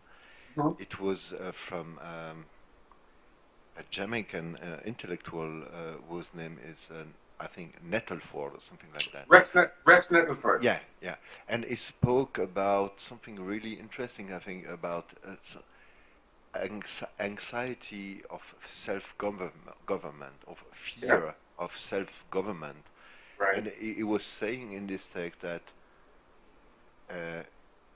we come from a history of fragmentation. Yeah. We try to avoid that in a desire of emancipation, but we are something like overcome by this history of fragmentation. Yes. And I mean, history could be, or the relation to history could be thought in a way psychoanalysis does, to have the necessity to work on the trauma of the past and to symbolize it in a positive way, so that you can speak together, you can have a common language. You mentioned the fragmentation of language also. So my question is, how do you see that? So this work on history, on the traumatic past, and the role of this construction of symbolic sense. Could you remind your name? My name? Oliver. Yeah. Oliver. Oliver. You know, here's why that's such a great question, because you referenced Rex Nettleford, right? Whom, as you know, was almost like a kind of Da Vinci kind of guy, because he was an artist, right? He was an intellectual, but he was into drama and poetry and writing and performance. And so I like the tenor of your question. And indeed, there has been a lot of criticism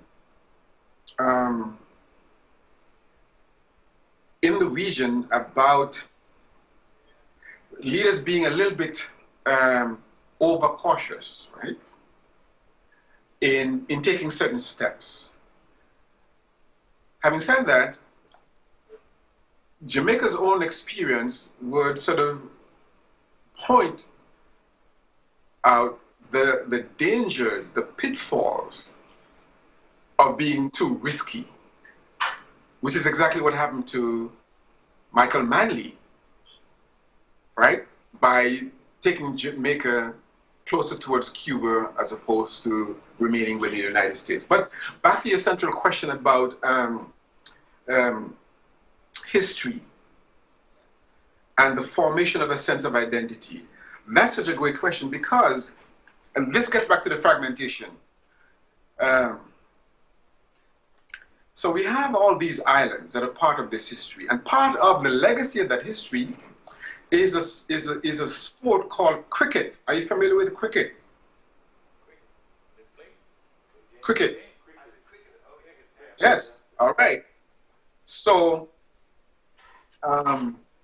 there's a West Indies cricket team,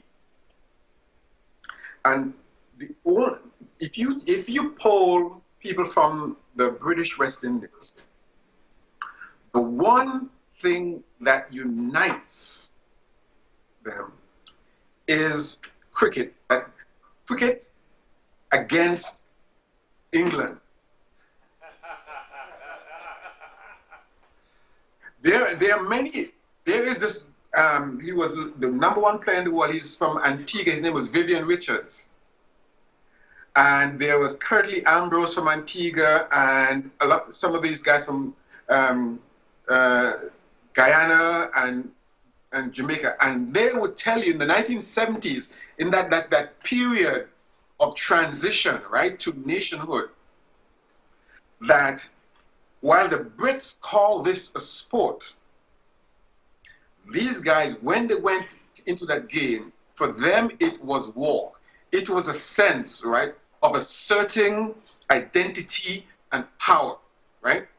And Richard used to say, when I go out to the wicket, right, I am thinking of all of that history. I am thinking of what that has done to, and so I'm playing for the Caribbean, broadly speaking, nation. And whenever the West Indies won, there was celebration all across the region. When the West Indies lost, there was collective dismay. Our spirits rose and fell with the performance of the team. So there is that, right? There is that. There is the emergence of this phenomenon of reggae, starting in Jamaica, but then has sort of gone global, but has been embraced across the region. There is Calypso out of Trinidad and Tobago, embraced across the region. There is the University of the West Indies, right? 3 campuses, one in Trinidad, one in Barbados, one in Jamaica, and then the University of Guyana.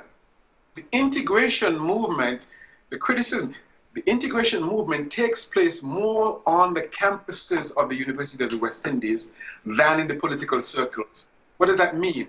It means that people from the different islands who go to study at the University of the West Indies invariably end up marrying, right, partners from different countries. And so you have the spouse from one country, right, the other spouse from another country, and then the child is born in another country. That, right, is sort of integration in a sense. So you have a number of forces at play that can provide that integrative solidarity phenomenon. But all of that then still militates against solidarity, because each of the respective territorial leaders sees himself as a king, right? His own fiefdom. Nobody wants to give up power to a regional organization. Each is still king in his own castle. So the West Indies Federation fell because the elected leaders from the various islands did not want to give up their power to join the larger regional body. And so, and what Nettlepod is suggesting, and others have suggested, is that that is also part of that colonial legacy and how it is inculcated, right? The separation, the separateness, which is to say, Jamaica, and a Jamaican did not see a Trinidadian or a Grenadian during the colonial period unless they all 3 of them were on a boat heading to the UK. In other words, it's much more likely for a Jamaican to meet a Trinidadian or a Grenadian on a boat heading to the UK than for one of them to meet another one by going to a different island. Because inter-island travel was minimal, very minimal. That was the nature of the colonial experience. So so when I said history and structure, I'm talking about that architecture, that political, economic architecture, which treated each of these entities as separate, loyal only to the metropole, so there were no integrative factors within the region. They were all linearly directed between the entity and the metropole. And so those are some of the historical obstacles that these leaders have had, these folks have had to overcome. And it is not easy. Now, fast forward, Oliver, to the current environment, whereas in the 40s, 50s, 60s, maybe 70s, most of Caribbean peoples, British Caribbean people, would emigrate to the UK. And most of our export went to the UK. Now, the latter part of the 20th century, most emigrate to the United States. And the United States is by far the largest trading partner for the region. And so you could see how those economic and structural differences then inform and interfere with tradition. So you have another set of countervailing forces coming from the United States, and the United States pushing these countries in terms of its agenda. When the United States wanted to pressurize Cuba, it tried to get the Caribbean countries to come on board. And to their credit, many of those leaders refused. In fact, there's one leader, Errol Barrow of Barbados, who throughout his entire tenure never considered the United States a partner, never approached the United States for any assistance, and remained adamant that he would not be a lackey of the United States. I mean, by far, that is probably the only leader in the English-speaking Caribbean who took such a principled stance, right? So history is important, and there's a lot of that. That's taught at the University of the West Indies. In fact, back in the 1950s and the 60s, Caribbean leaders said, we have to take charge of our history. The Brits have written our history. Imagine this, Oliver. When I was growing up in the Caribbean, I was reading a book, right? Said that one of the reasons why these countries were so underdeveloped, and that the folks in the Caribbean were so lazy, is that during folks would lie down under the pumpkin tree all day and sleep. Now, let me repeat so you hear me correctly. Folks would lie down under the pumpkin tree and sleep. The pumpkin tree is a vine. It runs along the ground. I learned that in school. My history book told me that part of our history is that we were lazy. We would lay down under the pumpkin tree and sleep. And so in the 1950s and 60s, we realized we had to take charge of our own history. And you know what? The Brits, to their credit, kept documents of everything. We're called blue books. Every single governor that came out to the colonies had to document their daily activities in what's called a blue book. And they're all back in the Colonial Office archives, the UK. And so our scholars have gone there and done their own research and have rewritten or written the correct history of region. But in terms of history, back to your point, Oliver, some of that history is still colored by those who have not been able to read and learn about West Indian history written by West Indians. There's a West Indian history written by British scholars about their perspective of what happened in the region, and that has been incorporated, right? I remember going to a meeting, a town meeting in Barbados about 15 years ago. The government of Barbados was considering removing the position of Barbados as being a member of the Commonwealth and creating a republic. And so they were having, these town meetings. And this one gentleman got up and said, I was stunned, said there are certain things that should not be changed. There are certain things that God put in place and should remain in place.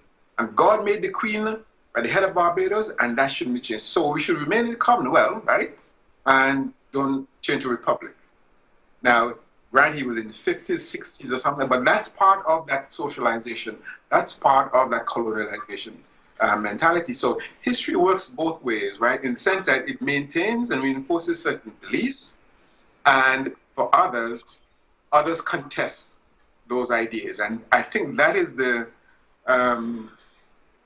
that is what next Netflix and others were talking about. Oliver, sorry, it's such a sort of long rambling response, but I haven't had a chance to talk about these things at length in quite a while. So thanks for provoking that thought process in my head.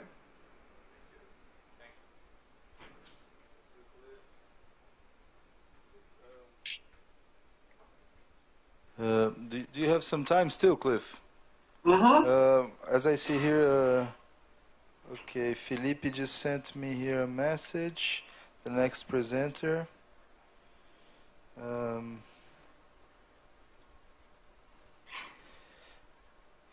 Okay, so while he responds, Cliff, can I ask just one last question that was very interesting to listen to you. I think 1 or 2 years ago when we met and we did that study on violence against youth. Yeah. And you talked a lot about and here about the countries and more global movements. I'd like to ask you for you to say a little bit about the idea of social life and how this how solidarity or this idea, for example, how youth see themselves and maybe how this whole movement of fragmentation and solidarity from outside impacts the everyday life, the expectations of the young people. And for example, in Trinidad and Tobago, where you talked more about how they see themselves and what kind of activities they engage. I remember it was kind of not a pretty picture, but I think it's representative. It'd be interesting for you to illustrate. No, that's great. I'm glad you asked me that. I'm actually going down to Trinidad and Tobago for the Christmas going on Monday, and so I'm going to immerse myself a little more in this. So your question is kind of quite timely. But so let me say again, and this can be generalized. Perhaps the most insidious, the most troublesome aspect of the current global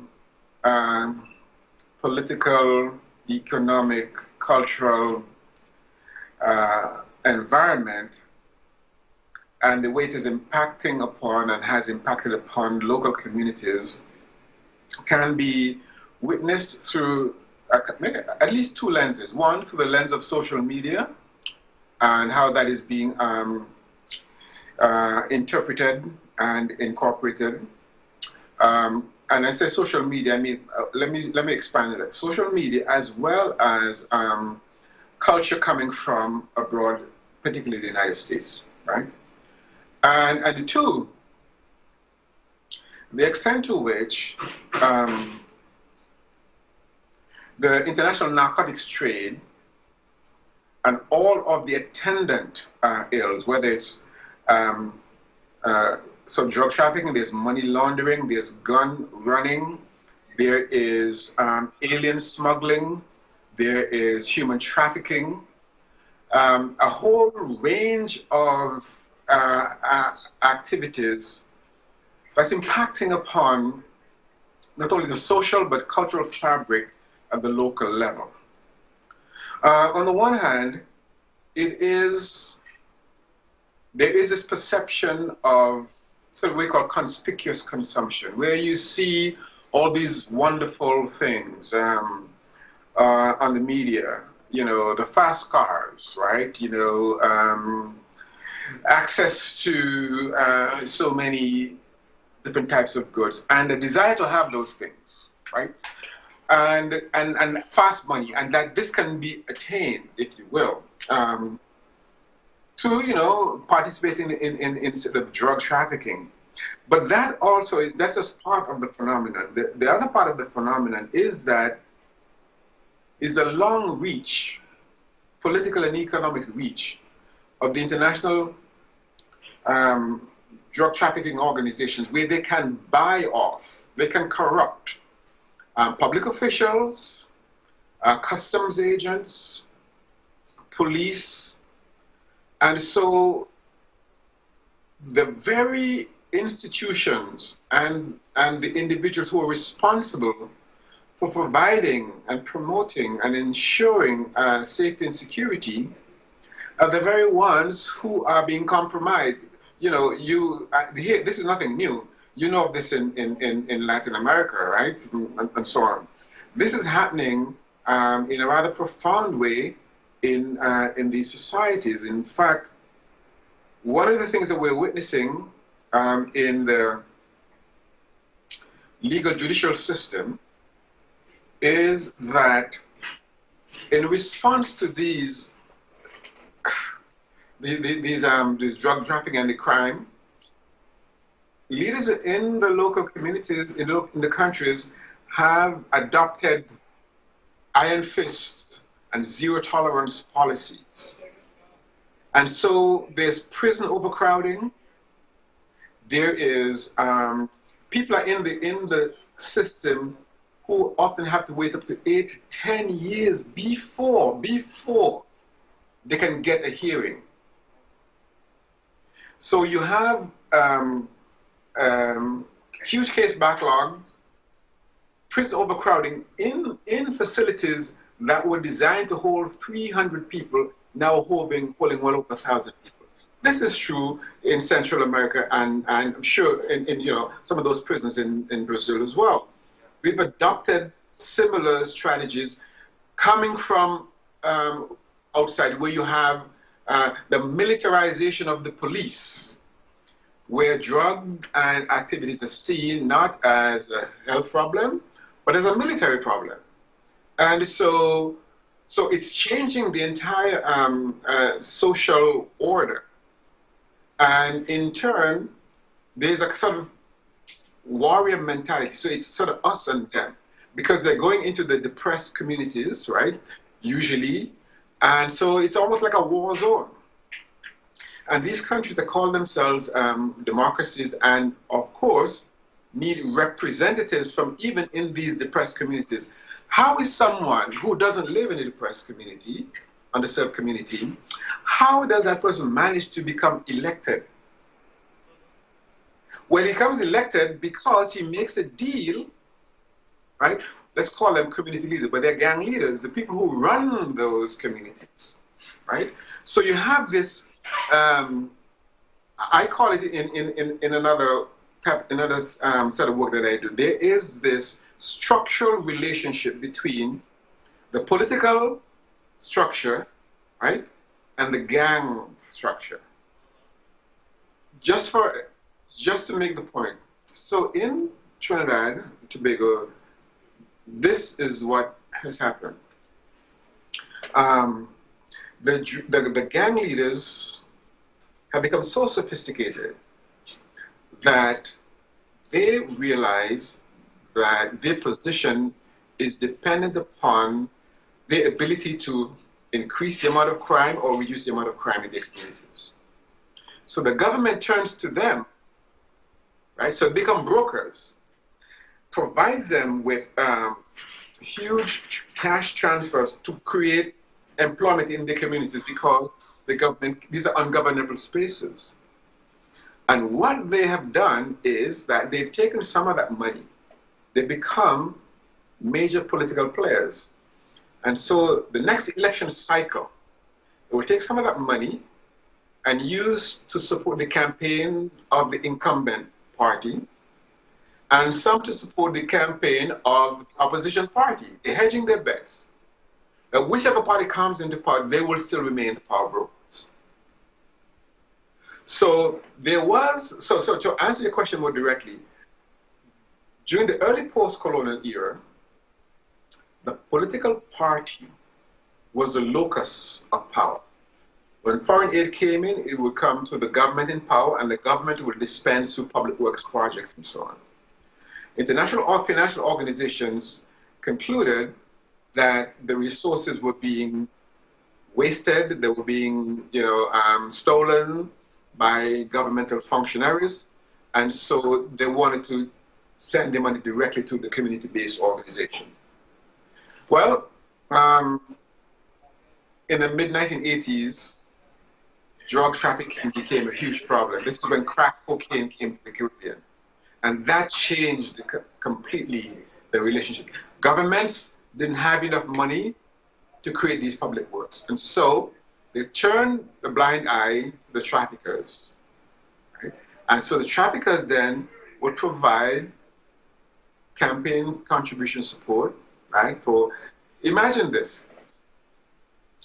About 5 years ago, the United States Customs interdicted a shipment worth $700 million worth of cocaine coming from Trinidad and Tobago. And that cocaine was found in cans of Trinidad and Tobago produced orange juice. So you think of a can of orange juice. So let's just break this down. If as many people claim that these are street thugs, how can street thugs get access to the technology to package this amount of cocaine in so many boxes and cans with all the appropriate labels and so on? One, how did they get access to the containers in which to ship them? How they get them processed through the ports and so on? What I'm suggesting here is that there is this collusion from on high all the way up. Until today, there has never been any top drug leader prosecuted in Trinidad and Tobago. What you have are the guys, from the community, the small, who do a little hustling on the street and so on. Right? So it's a complicated question, as you know, right? And how this affects particular communities.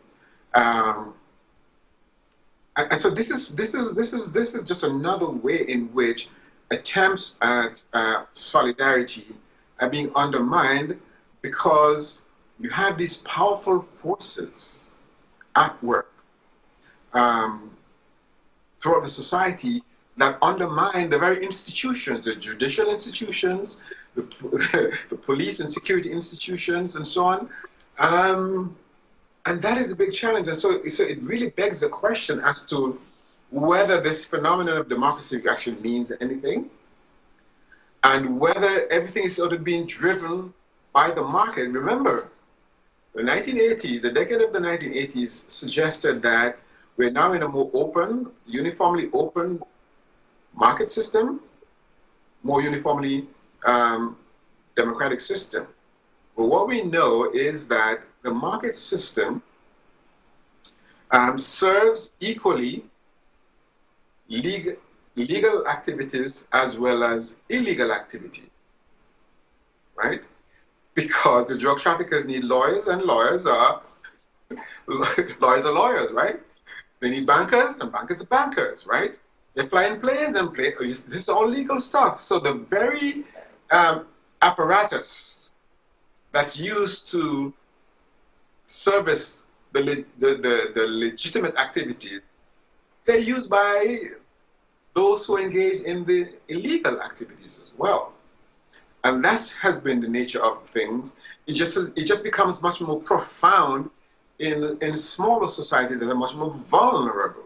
And so the consequential crime and criminal activities that emerge therefrom become much more manifest in these smaller societies. And so that is changing the nature of society and the ability of those consensus, of those solidarity objectives to be pursued, because it can always become shortchanged by the narrow, short self-interest of particularly individuals, right? So yeah, so that's kind of how I see that. All right, thank you very much, Cliff. We made many questions for you. Thank you. We're great. No, I'm sorry that that I couldn't make it in person. This is the end of the semester, you know, grading and exams and all of that. But technology is wonderful. The only thing that I regret now is that at the end of this wonderful conversation, I won't be able to go and have a caipirinha. But maybe I could. we have make a toast in your name. Absolutely. Absolutely. All right, my friend. Thank you very much. We'll try to call Felipe, and if you can stay there, we can try to have you stay in Skype, because I think through YouTube is not working so well. But okay. So okay, we're gonna try to call Felipe. I'm just sending here everyone Felipe's texts. Here, put your email as well, Cliff. Mm-hmm. I'm sending here everyone his text, and he's going to read it too. Okay. And let's try to call him up then. All right, Cliff. Thanks very much. Not at all. I'll be right here in my office, sir. Okay.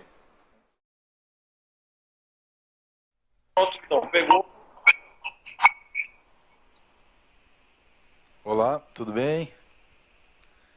Tá ouvindo bem? Tô ouvindo.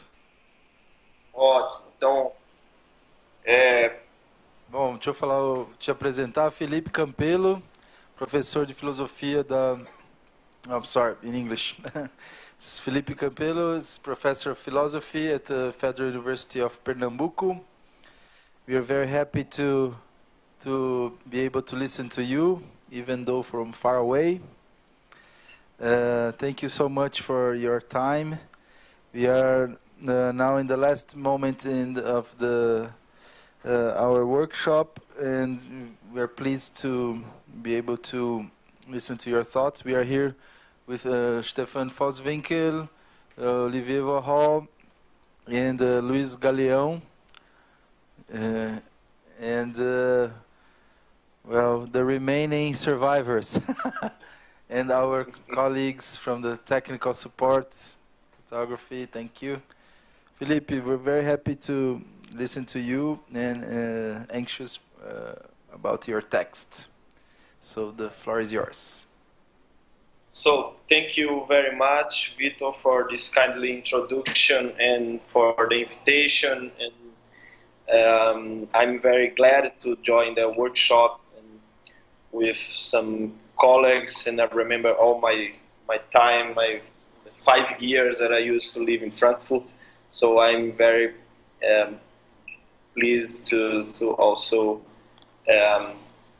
join this seminar and discuss with you guys. And I apologize for the time. I didn't realize that here in Recife we don't have summertime as in São Paulo. So that's why I was in another seminar and I was in rush until I arrived here. So I will just try to present very quickly, because I can imagine that you all are already tired after the 2 days of workshops and discussions. But I will try to summarize my text that unfortunately they could not join the discussion before, but I think it's close connected to some discussions already on the concept of solidarity. And my point is a kind of critique of, I'm calling a lack of affective content. So the idea of emotions in the concept, the very concept of solidarity, how far we can also try to find an emotional or affective content, not only so in a strong normative potential but how far the institutions or social movements could also help to also provide this emotive content.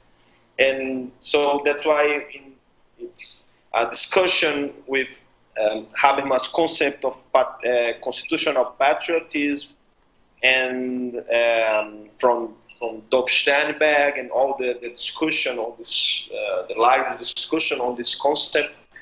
And so I put the title of my paper in this provocative way, between affects and norms, on the formation of solidarity as a transnational emotion. I try to read quickly, around maybe 25 minutes, so we can have some time for discussion.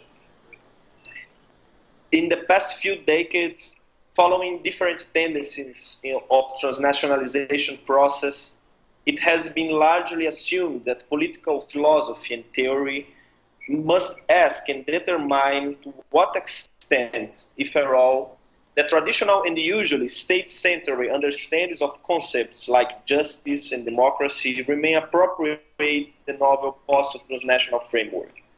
Arguably, understandings of such concepts that claim validity for their relations among co-citizens within the state cannot be simply extrapolated to transnational, regional contexts, or even the world at large. Still, most of these approaches to transnational justice are based in the structural outline on normative principles of justice, and in what refers to more indirect models of subjectivity, on patterns of rationality as reference for the discussion of issues like choice and agency. More recently, however, critics of strictly rational-based models led in different fields to increasing debate about the role of emotions and affective components in like decision-making, preference, or dynamics of social movements. So these are challenging models of normativity based on formal principle and this strict concept of rationality. And this approach claims that emotions and affective content play a key role in different levels. On the central question here, so is in what extent the theory and practice could mediate the cultivation of political emotions conducive to the achievement of democratic transnational relations. So, different from other identity claims, the concept of nation as we know it is a constructed narrative, or to use the famous work of Benedict Anderson, it can be seen as an imaginary communities, not imaginary in the sense of an abstract concept, but as imaginary shared culture, and I would say affects that acquires reality and establishes concrete ties.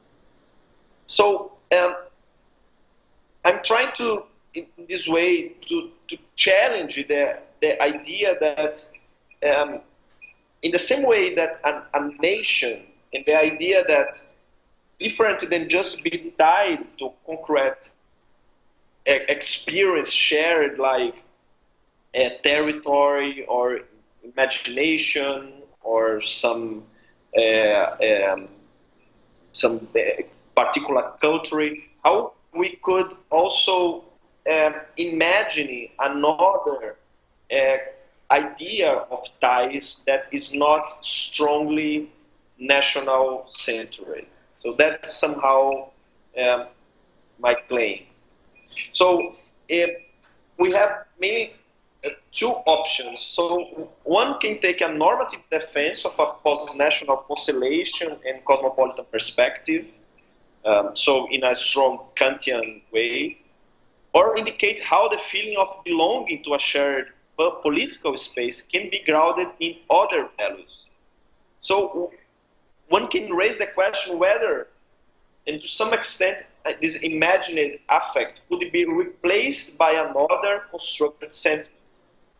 So instead of a national picture, the concept of solidarity has been proposed as a fruitful model for this enlarged transnational perspective. So,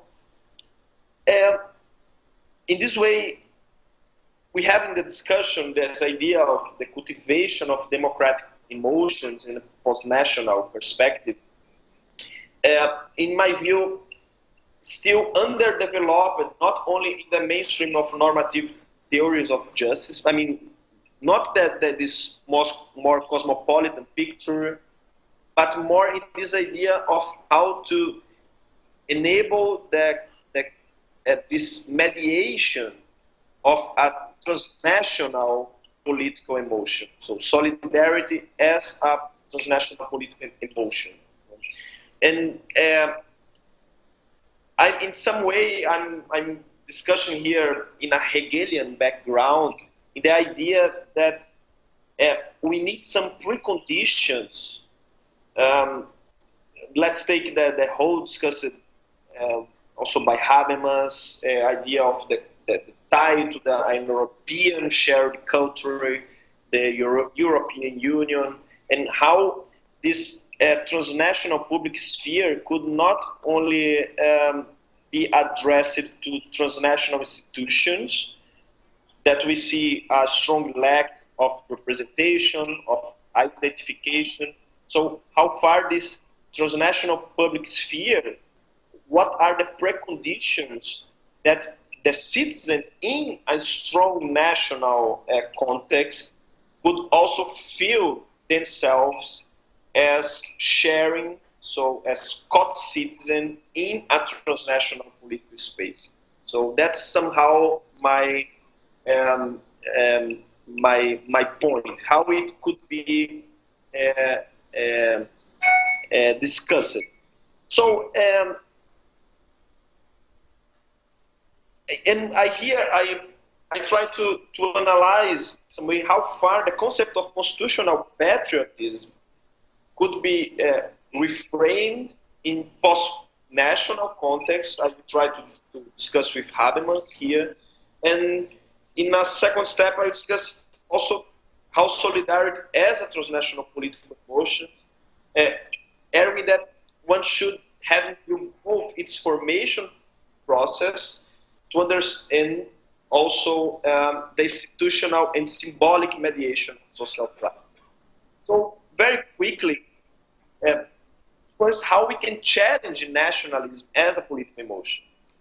So one of the reasons why this concept of patriotism has received rather a reluctant reception in political philosophical literature is, in my view, an overlapping between descriptive and normative frames. In fact, in different approach, one sees the predominance of normative models, like the Kantian one that I mentioned before. However, alternative works since the Second World War have tried to reformulate this concept of patriotism, suggest more reasonable interpretation, contrast with strong nationalist models.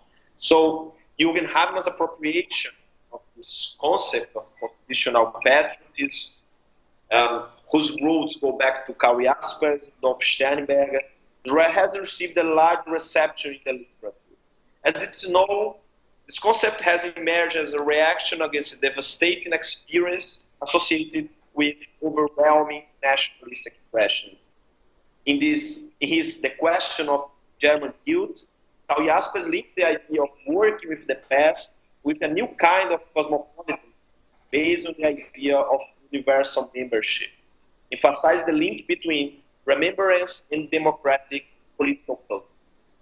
Different from a nationalist picture, the motivation behind this concept was, to put it very briefly, that a sort of attachment could keep playing an important role, but rather connected with basic rights expressed in the Constitution.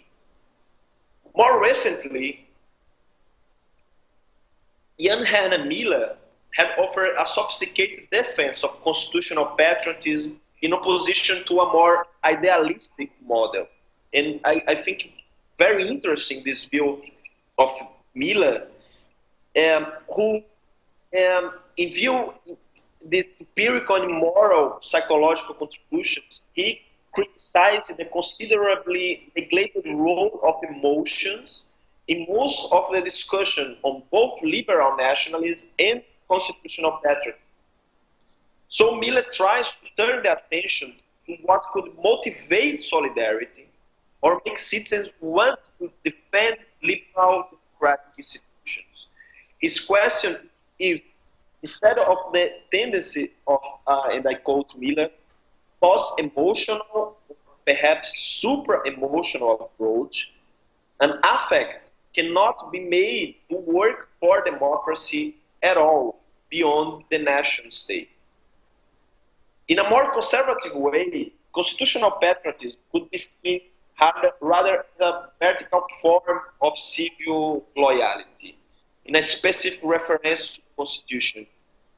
However, in contrast to the defense of liberal nationalism, which could be viewed as a sort of natural legitimation of heroic national stories and national pride, for instance, Miller sees constitutional patriotism as a mitigated normative connotation, expressing rather a normatively dependent concept. So, constitutional patriotism can be understood as a way to promote political stability, or rather civic empowerment, leading also to legitimate forms even of civil disobedience.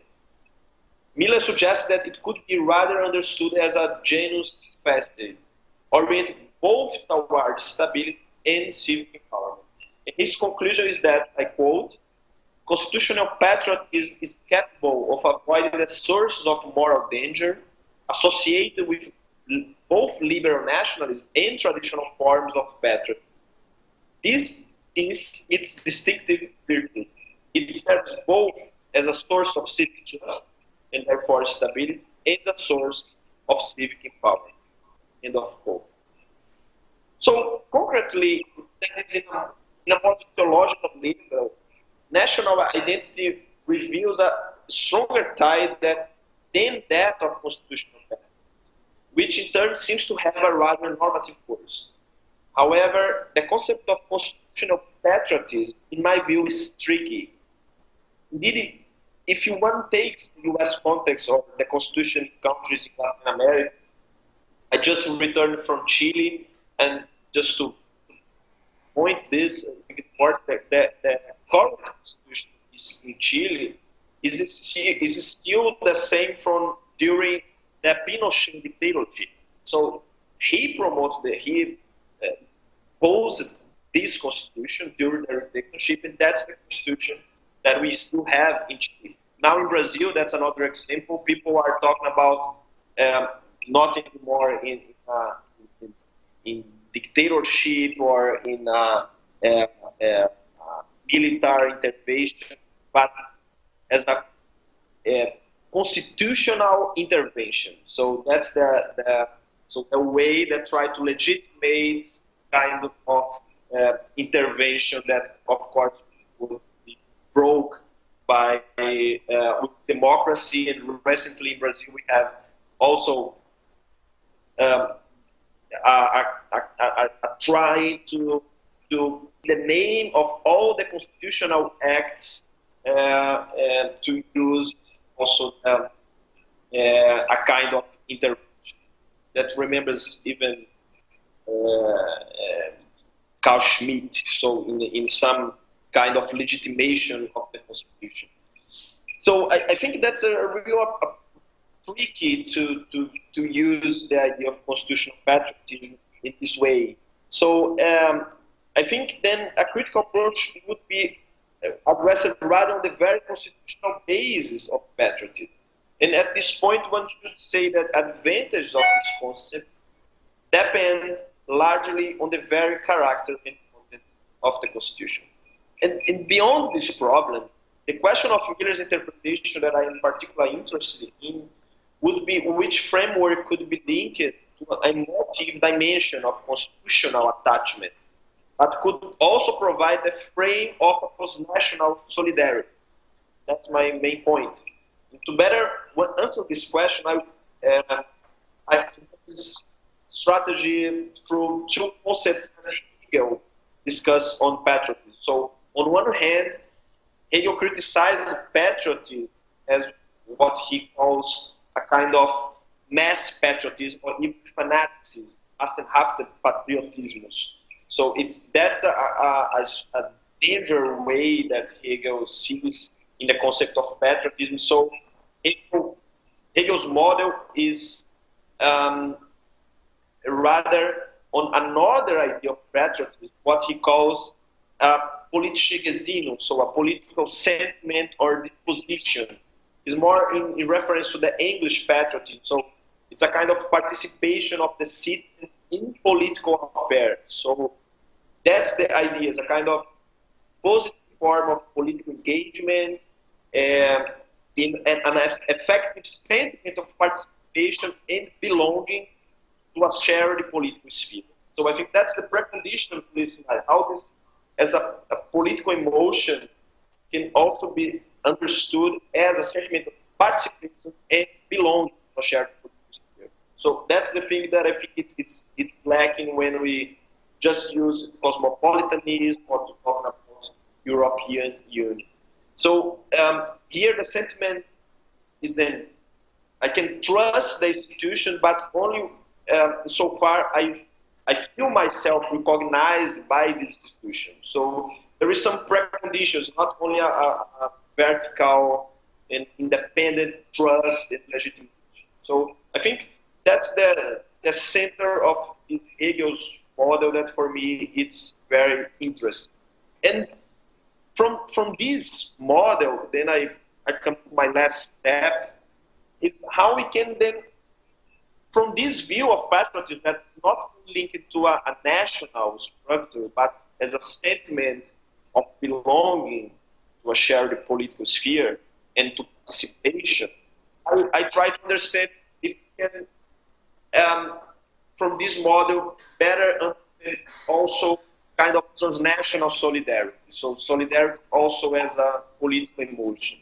So alternatively to the concept of patriotism, solidarity has been used as an idea that could be applied to the national facility. And concerning this concept, I'm particularly interested in understanding, firstly, the affective content of solidarity, and secondly, if it's possible to cultivate transnational relations of solidarity. And I think it's interesting that more recently, Habermas, in contrast to his works based on the concept of constitutional patriotism, has developed a defense of a transnational public sphere based on the concept of civic solidarity, as it known. In my view, it's particularly interesting how Habermas takes Hegel's theory of Sittlichkeit, of ethical life, claiming that Habermas just found Sittlichkeit and predictable reciprocity, so that's Habermas, are preconditions of solidarity. Contrasting these Sittlich conditions to juridical and moral dimensions, that's the most important for me in Habermas' argument, that civic solidarity is not a result of neither juridical nor moral dimension, but it's some Sittlich conditions, so it's a culture. So Habermas suggests that, and then I quote Habermas, moral commands should be obeyed out of respect for the underlying norm itself without regard to the compliance of other persons. Whereas the citizen's obedience to the law, the juridical one, the juridical dimension, is conditional on the fact that the sanctioning power of the state ensures general compliance. Fulfilling an ethical obligation, by contrast, so Sittlich, can neither be enforced nor is it categorically required. It depends instead on the expectations of reciprocal favors and on the confidence in this reciprocity over time. In his conclusion, Habermas refers to what I think is central to this discussion, and let's quote here. Whereas both solidarity and Sittlichkeit are different than juridical and moral dimensions, solidarity presupposes political contexts of life that are legally organized and in some extent artificial. The problem is precisely that nationalism obscures this difference between solidarity and a political Sittlichkeit. End of quote. Insistently, Habermas claims that it's inaccurate to consider solidarity only among fellow nationals as a national solidarity. Instead, he claims that solidarity could also be promoted as an enlarged post-national perspective.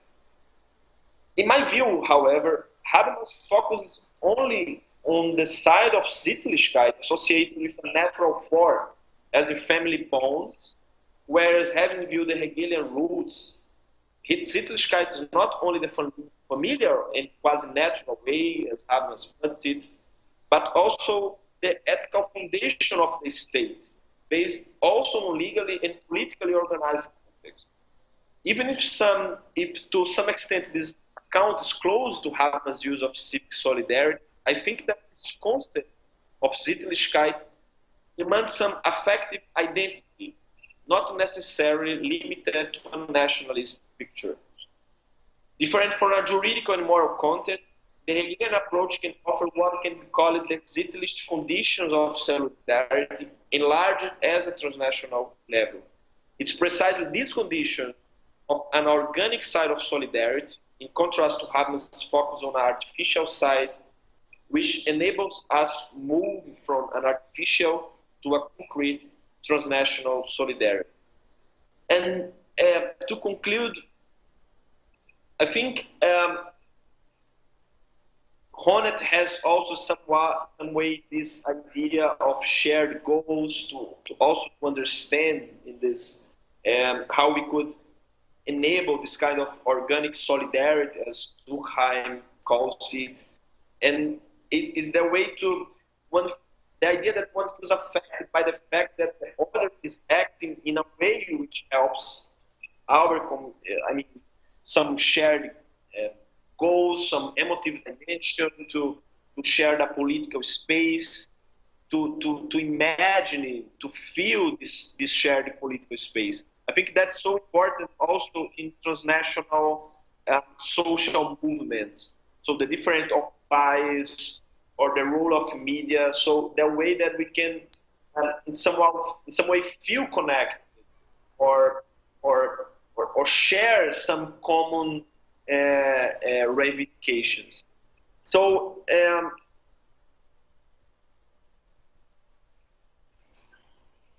this formation of a transnational public sphere is therefore not limited to normative theory, but also to the conditions of legitimacy of a discourse that's still not clearly articulated.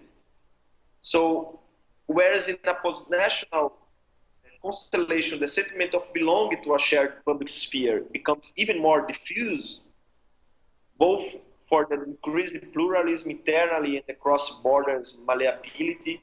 The sentiment, as before in national context, remains as a precondition for the legitimacy and efficacy of a normative approach to the public sphere. Solidarity has its specific importance precisely in its departure from moral juridical norms. In contrast to justice, it does not have to be justified on legal terms, but on the extent that the citizens share a common public sphere. That is, they have a Sittlich identity. This identity doesn't express any rigid or preformed one, but only represents the capacity of a kind of dialectical identification to recognize others with whom I don't share any previously established fixed values, color, ethnicity, nationality. Whereas an enlarged transnational sentiment is more challenging, a shared public space or public sphere, or what we can call a spatiality of affect, a geography of affect, can cultivate the empathic or solidary sentiment with the other. Even stronger than the sentiment of nationality, locally situated countries and alterity experience, as in the urban plural public space or the proximity of borders, can promote a kind of empathy beyond national identity. Complementary to an institutional level, I would like to suggest that this broader use of social incorporates a grammar that provides an important dimension of education of affects. Besides the juridical and strictly institutional sphere, this social grammar is the locus of the strongest affective content, which could incorporate what we can call ethical content of affects. So that's it that I would like to present to you guys today. Thank you very much.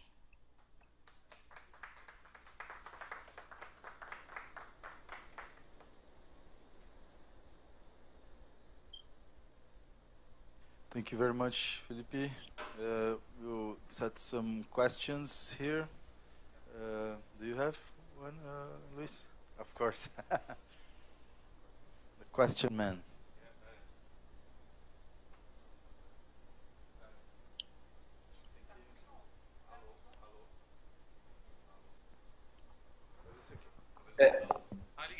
Alô? Apertei o botão. Hello. I'd like to question about the... I'm a social psychologist. I work with critical theory and communities, poor communities. Then I would like to ask about the feeling, this political emotion about the community, the local community, not the national, but the local community. That I think it's also imaginary. It's also imaginary because, yes, it's also imaginary because you talk about community in favela, Heliópolis, and it's not a traditional community. It's not a closed space. It's not a area restricted exchange with other areas. In fact, is in a city, is in a modern society and contemporary society, and that people enter and go out, and of course is completely different from a traditional form of community. Like in sociology, in traditional sociology, they divide community and society. But I would like to ask you about this. First is this political emotion of be part of community, a local community, not a transnational, but a local community. That's the first. And the second question is about the old, not transnational solidarity, but the international socialist.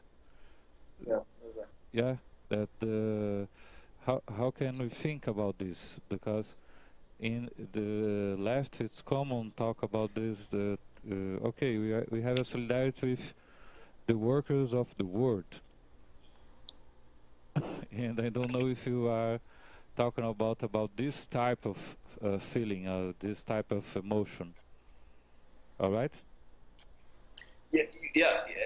I think that's an example. I mean, but in the idea of sharing, because I like so much this example of the international socialist, because it's somehow, it's exactly maybe the kind of solidarity with some that is transnational, but also connects some. I mean, that's recognized something in common with other nations, right? I mean, that's the like the social forum.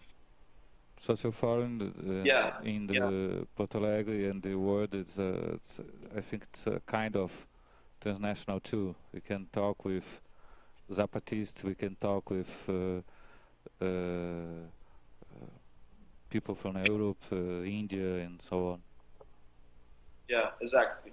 So that's why I think this phenomenon is not new. I mean, we have, it's a good example to understand how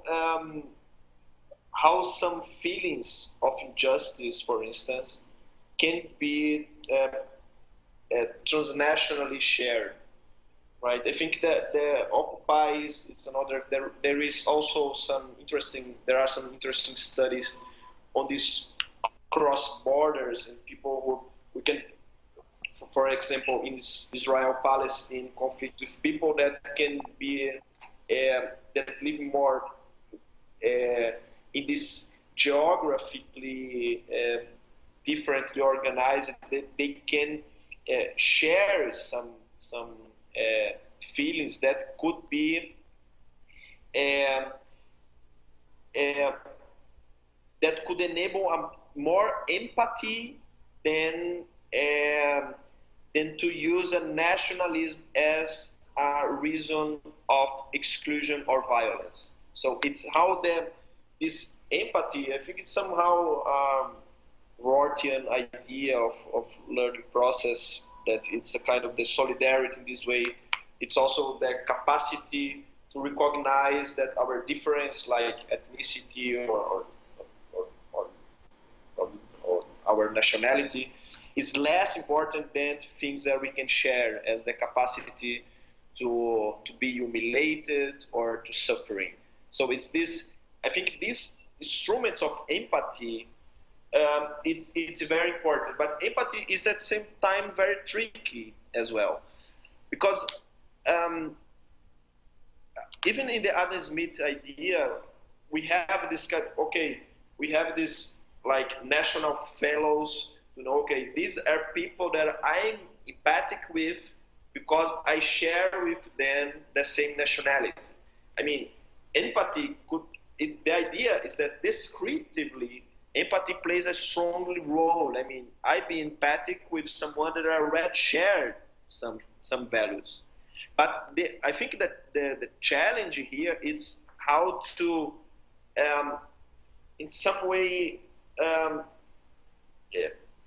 transform the empathy in a more widely perspective.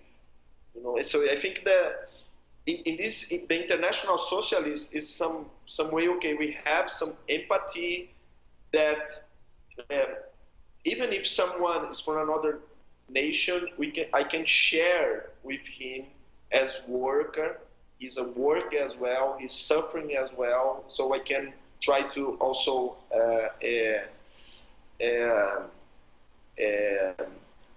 like struggle with him against injustice. I think that is a way that we can somebody put it and try to better understand this.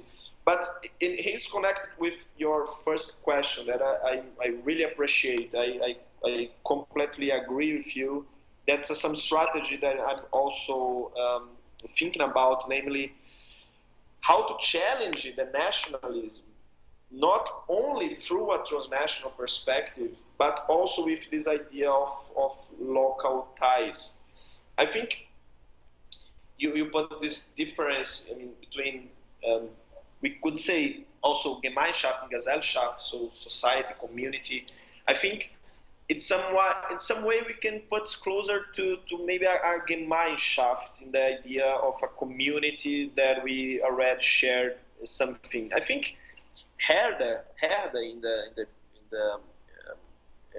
the German tradition here also, of course, is very ambivalent the way that it was used, but I think there is something interesting here that's the same idea that I found in Hegel, is that this idea of to share some values and to belong to a community not necessarily should be transformed in a national idea. So the national idea is what Benedict Anderson calls as imaginary.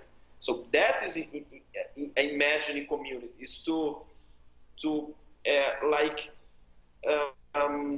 situate this feeling of belonging to a national. At the point that, okay, then I can even be killed in the name of the nation, so I can go to the war. So it's really a fiction that was created at some point. So in this starts from the 18th, 19th century. So we have this idea of tie to a community be situated in the idea of nation. So to challenge this, we have both a transnational widely perspective and also a locally perspective. Of course, then I like this idea of normative independence, because we need some moral precondition also to legitimize even this feeling of belonging to a local community as a reason to some claims, like we have so recently the Catalonia case, or the Brexit, or even in Brazil we have some crazy self-separatist movements and such stuff. So I mean, maybe some of these claims could be justified, and maybe others not. So that's why we need, I think, this some moral condition in order to criticize or to legitimize some feelings of local feelings, some local ties. But I think it's a very interesting strategy.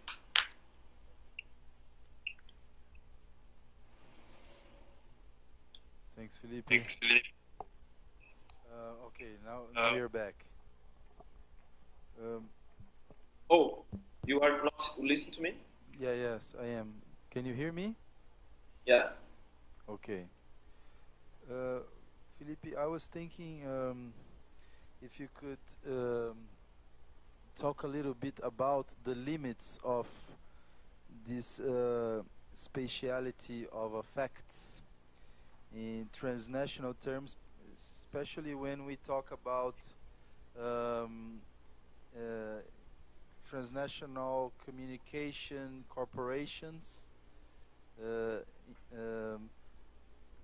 power of cultural industries, because in some way I think in order to really create a type of sharing identities that are not blocks of fixed identities, you would need really to have very open and diverse media landscape in order to really see what are the common aspects of, so sharing different memories of suffering, for example, but the tendency is to have to stay in the bubble, to only know about what you already know, and my feeling is that cultural industry and this more recent development in social networks tend to make us only self-reflective, but not go understand the suffering of the others, see different narratives. How do you see this?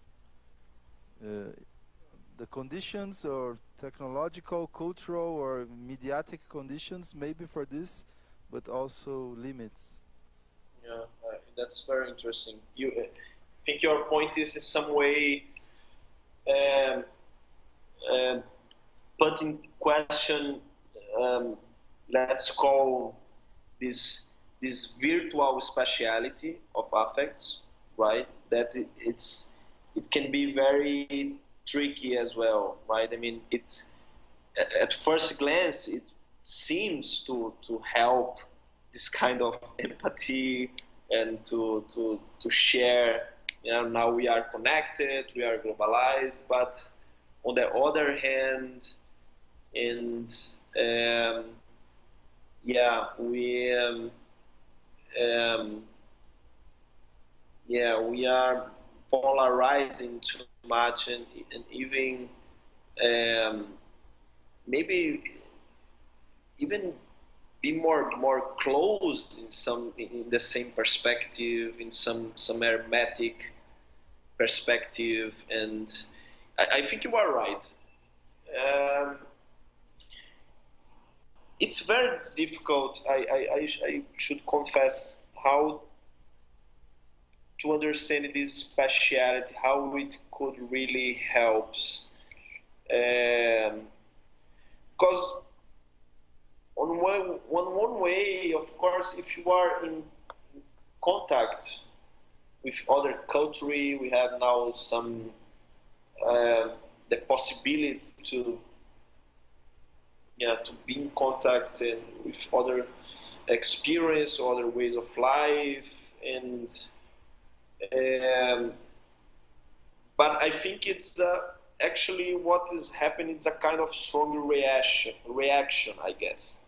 I mean, in the way that this idea of progress, if you would like to be kind of optimistic as Habermas, in the way that we are always learning, right? I mean, it seems that our feelings, our empathy would be enlarged, and we could, but I think the problem is that at the same time that we can like to push some movement in that direction, there are also reactions. I think we are believing in some way this reaction against the austerity in some way. So it's the reaction that we are, oh wait, we are becoming too plural, right? It's some, that's I think is all very based in I think in a very strong feeling, as Hobbes already knew it. That's fear. I think now we have this prevalence of the fear as the strongest political emotion, and that's not new for Hobbes. That fear is what actually is the very condition of the contract of the existence of the state, because we need this because we have fear from each other. So I think this difficult is it's something that that's why it's ambivalent movement. At the same time that we have the contact with the difference, we have movements of reaction. I think that normally the cities, the urban space, they try to promote some democratic. I was the last semester in New York, so the whole cosmopolitan experience and the encounter with the austerity and the difference languages, of course. I mean, of course, this could help. I'm really interested also in this idea of the urban design. How can the cities can also help to? I mean, in Brazil, we have a lot of examples in this way.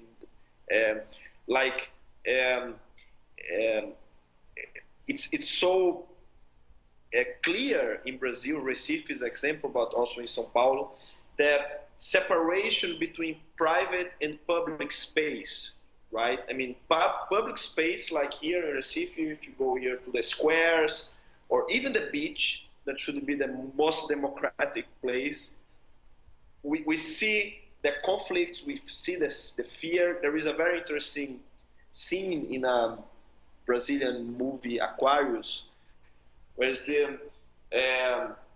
the white middle class people go to the beach to do yoga, and in the public space, in the beach, just because arrive some more black people and more poor, there is this climax of fear that is so good expressed in the movie, how these white middle class people have fear of this encounter with the austerity. So it's very difficult to imagine really a mixed place. The idea that the public space should be the place of the encountering, of the mix, of the sharing. Of course, that's I think the main challenge in this way is understand how ambivalent is all of this. I think the virtual public, the space, the concrete public space, they are the place of this sharing, but at the same time also the place of resistance, of fear, of our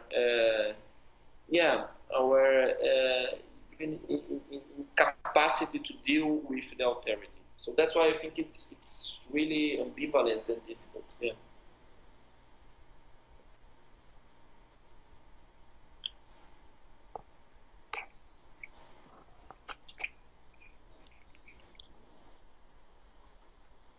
Thank you, Felipe, for your talk. I have one question, which is maybe too large, too huge, but I can't resist. I mean, you made this point really strong, the affective dimension of the collectives. So we can say, and you just mentioned the question of fear, something like positive emotion, empathy, sense of belonging, being in the same feelings with others. So all things that are really important, so in the formation of collective action, but you also have negative feelings, so fear, anger, aggression against other people, against other communities, and so on. And one of the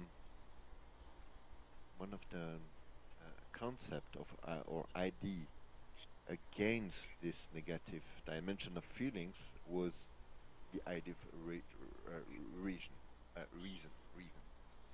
When Habermas developed his thesis of Strukturwandel der Öffentlichkeit, he had this experience in his own life, in mine, and in his own experience of fascism, which was depicted from Adorno as a kind of affective belonging of the community against other, with this aggression. And so I just wonder, how do you articulate the importance you give to affect in what is always present? I see when you talk about the public sphere, about Sittlichkeit, we see that there is something like a rationality in these dimensions, but you didn't use the word so in your presentation. So I'm just asking, how do you articulate these two dimensions? So I know it is a huge question, but I'm really interested to know. No, it's absolutely important, and thank you very much. So I have the opportunity to clarify these some very important aspects of what I'm working on. Yeah, I mean, firstly, I would say that so that affects can be dangerous, reason can be as well, right? So we have learned this. I mean, I think from Adorno and from all. I mean, that's all this experience. The fascism, so we could say a kind of very dangerous mobilization of affects, but in some way through a kind of maybe cynical, dialectical appropriation or of a kind of result of a pathological model of rationality, right? I mean, the instrumental rationality is, I mean, it's not something that was a part of it, but rather as a kind of result of a problematic model of rationality, right? So I think, so of course, I understand the problems not only from Habermas, I mean, the whole liberal tradition and somewhere, the very centrality of reasons was motivated precisely by this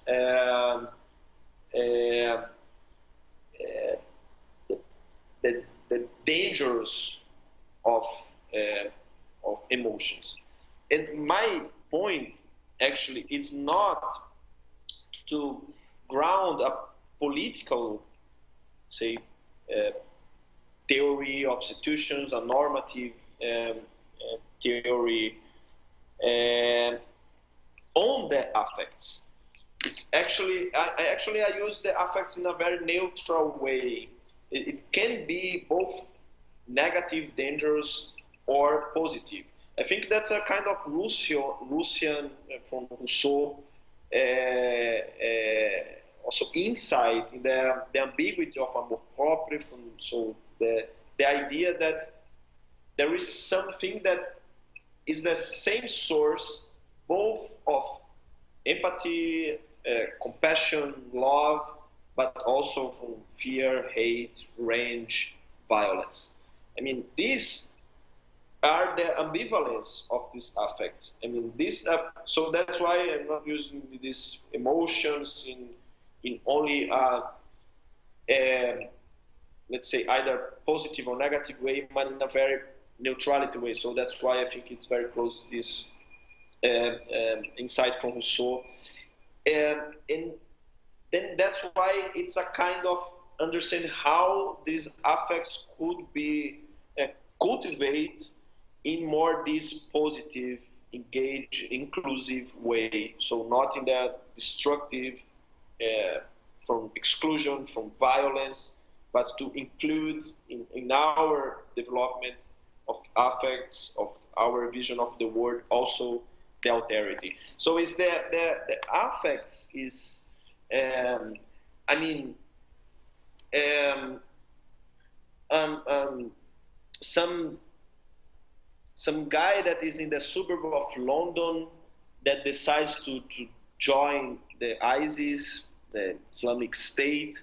It's a very passionate, effective, also motivation, right? And to explode and to give his life. I think that's the critique of Berlin of romanticism, the negative concept of liberty is very interesting because there is no separation of the content, right? I mean, it's this idea, okay, I can follow this authenticity of my life, I can give my life for a great ideal, and say, okay, the terrorist of the ISIS is doing this. So that's why I like the idea that if you need to do some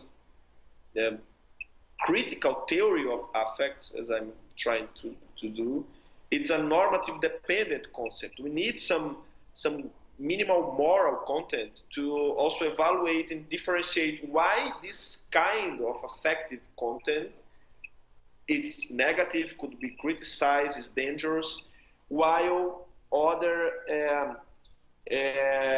emotions could be included in a more plural, democratic way, in a kind of reasonable pluralism, as Rawls would say. So I think we need some criteria. I think the lack of more of this liberal democratic theories was too quickly just said, okay, let's not talk anymore about affects because they are dangerous. Let's talk about reason and normative principles. But then it's a kind of sociological deficit in last way. So it's trying to understand in the descriptive sociological way how far we are. I mean, what's the political mobilization to just to remember in the Trump election, this Cambridge Analytica, they were putting the voters in like 12 different emotions, and now we have this also in the Brazilian election. This Cambridge Analytica is already working here to typify the voters as through 12 different emotions, and how, so not only class and so it's more complex. So how these emotions are also like impregnating our way to decide so I'm trying to, what I'm calling actually is not an ambivalence difference between reason and emotion, but actually a kind of rationality of affects itself. So it's which criteria we need, and we have to call some emotions or some affects as rational. And in that way, we can, I completely agree, criticize this emotive content that is not desirable for a democracy. So it's some way this strategy, it's work in progress, but it's very important, this aspect that you pointed out. Yeah. Felipe, can I bother you with another question? Yeah, sure. want to? Hi, Felipe. Thank you for your. It's on. You can hear me? Sure. Okay. Yeah. You mentioned the story of the beach of Recife and the fear between white and black people and so on. That leads me to the question if emotions have something to do with the feeling of nearness and strangeness. Then for me it's the question if today the strangeness between, how to say, milieus or classes on local and national level is not greater than the strangeness between the same milieus and different nations. For instance, I am here with you as Brazilian academics, and I have no fear and I feel no strangeness. But I think about the last time I was in connection with some Turkish workers in Frankfurt. I can't remember. And so I think. Yeah. No. I'm. Yes, Yeah. I was not. I'm not in contact. I have nothing. I have no situation when I have to do with them. So I think. I don't know if I don't have fear. I think, but there's no contact, and there's contact between cosmopolitan milieu academics with other nations more than with other class milieus or something like that. Class is not the right word. Milieus in my own hometown. Yeah. And I don't know if this is not the bigger problem today, that these connections in the same local, in the same region, in the same nation, between classes and milieus are disconnected more and more. So that, as we have seen in the US elections, the academics didn't understand what their own nation does. They don't understand their nation. It's the same in Germany. In Germany, we don't understand why people vote the right wing and so on. We can understand why people of our milieu in other countries vote in the way, but we can understand our own nation, our own situation there. And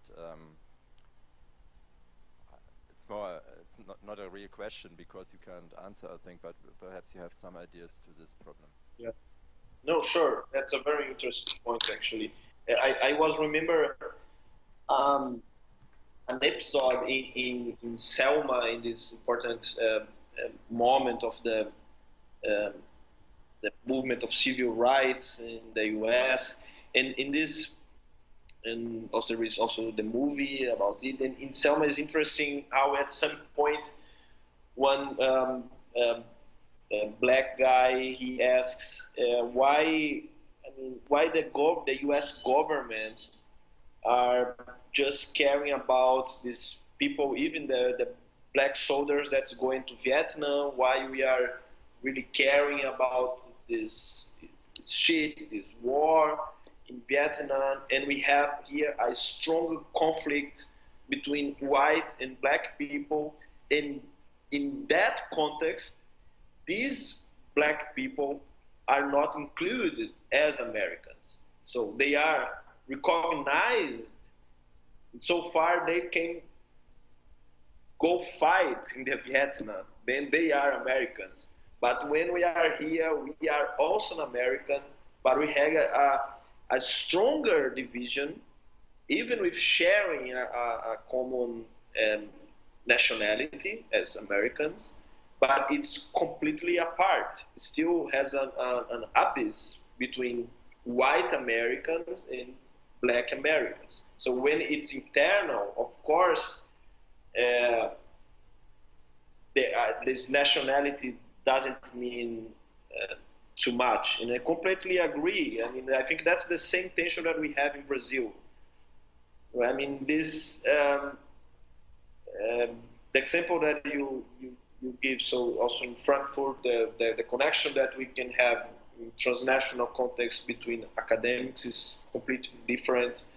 And I remember so much in the subway in Frankfurt. So this kind of it's very close to Brazil because it's sometimes that's why I like this scene in this movie Aquarius, because this climax is this tension that's very subtle. It's very but still a kind of tension that not necessarily should go, I mean, to have this form of violence, of conflict, but it's still a kind of tension. I remember Goethe told it that tolerance is the first step for the conflict, right? So people can tolerate, but still the tension is there. I think that's so we have in Brazil. I mean, it's so this social tension is so strong in Brazil, but at the same time, it's very subtle. It's very it's not really we cannot really like see it in a kind of physical violence, sometimes even physical violence, of course. But for me, it's even worse when there is not this kind, because physical violence, at least we can see the violence, we can put as a crime, etc. But it's what lacks to the juridical dimension. Yeah, so we can have, of course, if someone say for a black guy and in suit, we have crimes for reason, we have a juridical dimension, of course, but it's even worse. What is in this grammar that it's behind our way to deal with a black person different than a white one. I remember very recently a famous actress in Brazil, she was saying, yeah, the problem is that when I'm walking on one side of the street with my black son, people cross to the other side of the street. And of course, they are not going to jail because of that. But that's the kind of social grammar that is still very strong, and that feel that the way that black people, of course, feel completely different than white people in Brazil. So I think that's why affect is so important here, because it's this way that not only is reduced to juridical moral norm, but it's still a stronger feeling. And of course, inside the state, we are all Brazilians, but this conflict is always there. So here, I had a question. Yes. Yeah. I'm just put the part with one. Yeah, please. Yeah. I research subtle prejudice in Brazil. I use a scale from Europe that divide prejudice and subtle prejudice. And subtle prejudice in this scale, they subtle prejudice, they use an aspect that the group are not prepared to live in the society in the same conditions as the others. They said, okay, I don't have problem with the others, but they don't know exactly how work or how live in the same place that us. And another aspect of this scale, they use the affect, but affect, not negative affect. The negative affect is in the prejudice scale. The subtle prejudice scale is not positive affect. It's a subtle difference because it's in the cognitive way that this scale is building, but it's interesting. Is it? I'm not hate, but I really don't like. I'm not hate, but I'm not love. I'm not I not have positive feelings about, positive emotions about for these people. I not hate. Yeah. This is subtle. That's very. I think that's exactly the Brazilian society, right? Because it's funny because it's a European scale. I use it here. I don't have anything against blacks. I have anything against, yeah. But I mean that's the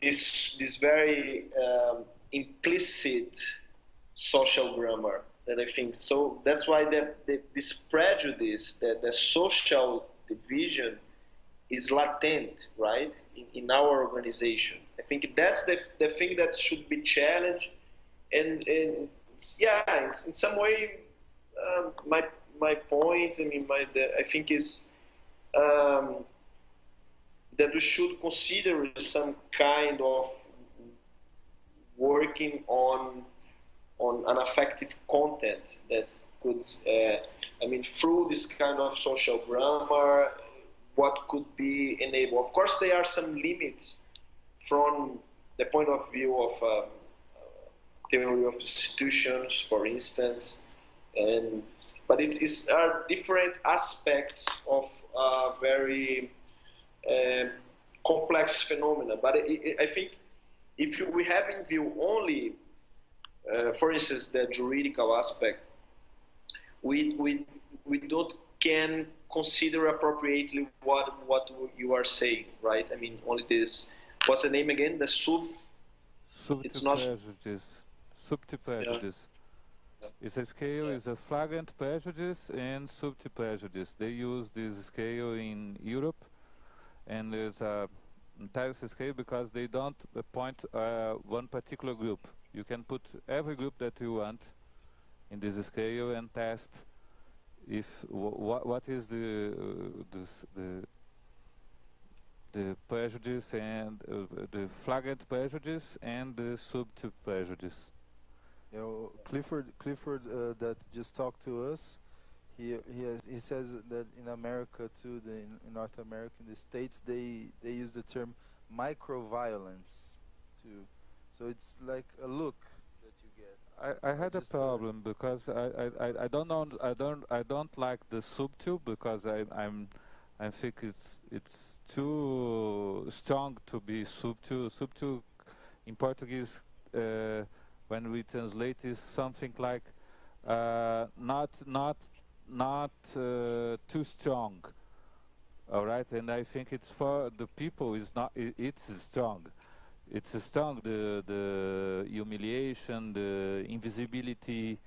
It's strong because emotional reaction. So if you say micro-violence, it seems that you are saying, no, it's not. It's not a big violence. Yeah. That is a micro-violence. I don't know. It's a difficult way to, because I understand they try to make. To understand a complex phenomena, and then of course it's not the same violence that you receive a physical or something like that, but it's a hard way. It's hard to define. To find the right word. I think it's a kind of, we can call it affective violence, in the way that is not really explicit, right? I mean, I think that affective, it's interesting because it has this idea also of some implicit forms of violence. We have, of course, symbolic forms of violence. Of course, some way they can be put in words, like it's a kind of manifest violence against, even symbolic and so on. But this affective, it's implicit. It's not, that's the difficult, because they are not explicit. I think that's the critical theory is traditionally trying to deal with this immanent transcendence aspect of the theory. So this transcendence is exactly trying to make it explicit, what not always is clear, in the discourse, in the forms of violence, and maybe this affective violence could be put in these terms. All right. I had just one quick question, but if you could mention or say something about the idea that you talked a little bit about mass fanaticism and or mass patriotism. Mass patriotism. And I think one of the categories that the market and especially cultural industry has appropriated, but I think in every sector of the economy, is the idea that the consumer should be a fan. The consumer? The consumer should be a fan, fã. He should be a fan of the product, a fan of the brand. He should have an emotional attachment to. So it's not enough to have a client. He has to be a fan of your company, and that's the way you will have fidelity and in some way this is. And we were talking in the morning about also appropriation or expropriation, or how the market or capital expropriates terms that comes from well, the life world, how I would say, something like that, and uses this as a kind of a new way to create more consumption. And I'd like to hear from you what you think about this, because in some way the fan has this very close relation to his or her idol or something like that, participates, there's an engagement, and all these fan theories in the communication and culture go towards this idea, okay, the fan is not passive, he acts, etc. And I was thinking here if in some way as well there's also appropriation of this emotional dimension in the market, and it's also something that you have to also criticize in this politics of emotions as well. I don't know if you thought about this, because I remember you talked about fanaticism as extreme individualism through Hegel. I think critique of romanticism and this between the fan and the fanatic. And yeah, it's a kind. For Hegel, fanaticism is it's a radicalization of a kind of negative freedom, in the way that it's a kind of attachment with the loss of the individual itself, right? I mean, it's a kind of unconditional attachment in which cannot be recognized in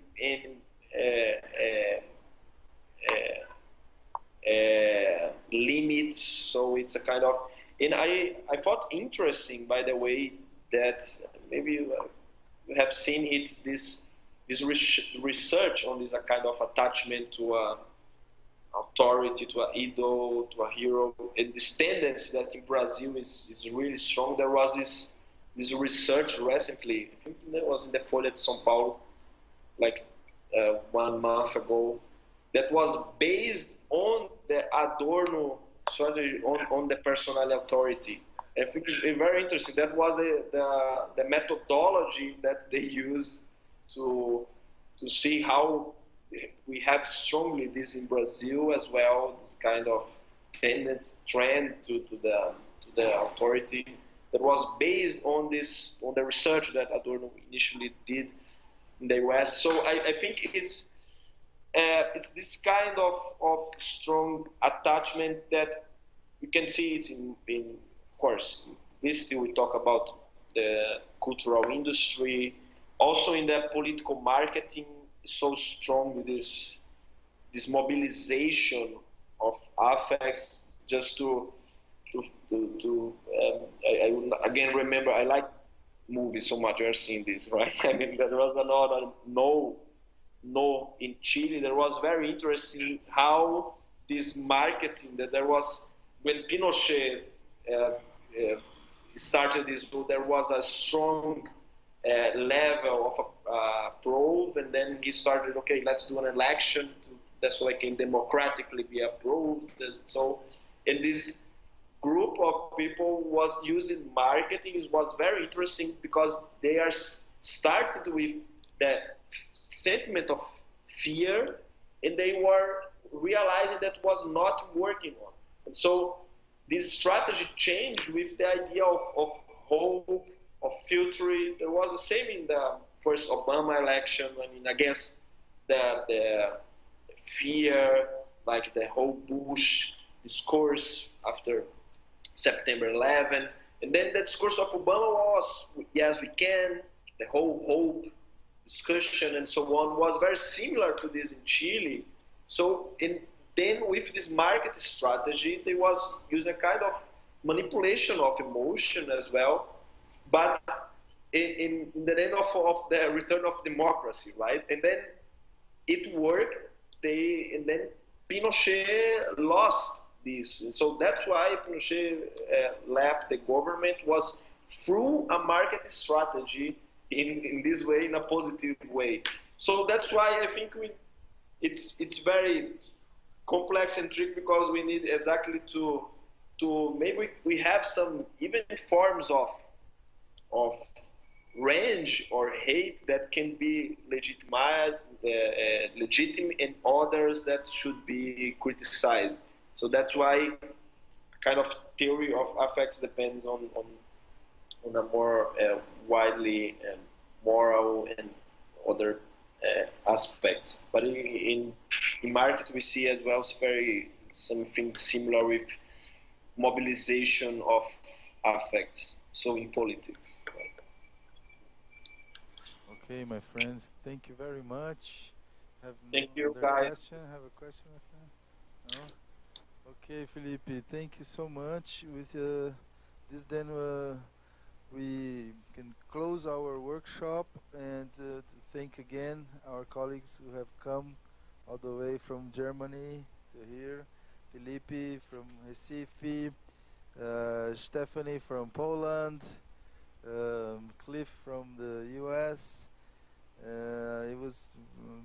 They were very interesting 2 days. I think in the next steps we can, I'm thinking here to organize either a dossier or some kind of other publication of the paper, so we can think about a time frame to prepare and circulate this, and think together the next steps, the next possible problems to address, and how we can get funding. But funding is just a detail. The important thing is to have a very catchy subject, and the agencies will help us. Okay, so I'm very happy to finish this talk with Felipe's presence as well, and to thank Galeão as well for his participation. Was very good. So it will be a way for us to resume our dialogues too. So thank you very much, guys. Thank you. Obrigado para o pessoal também da parte técnica. Thank you, IEA, for all the support. Cláudia. So we'll see you soon, I hope, in the next workshop, in the next discussions. Obrigado, Filipão. Ficamos por aqui então. Thank you.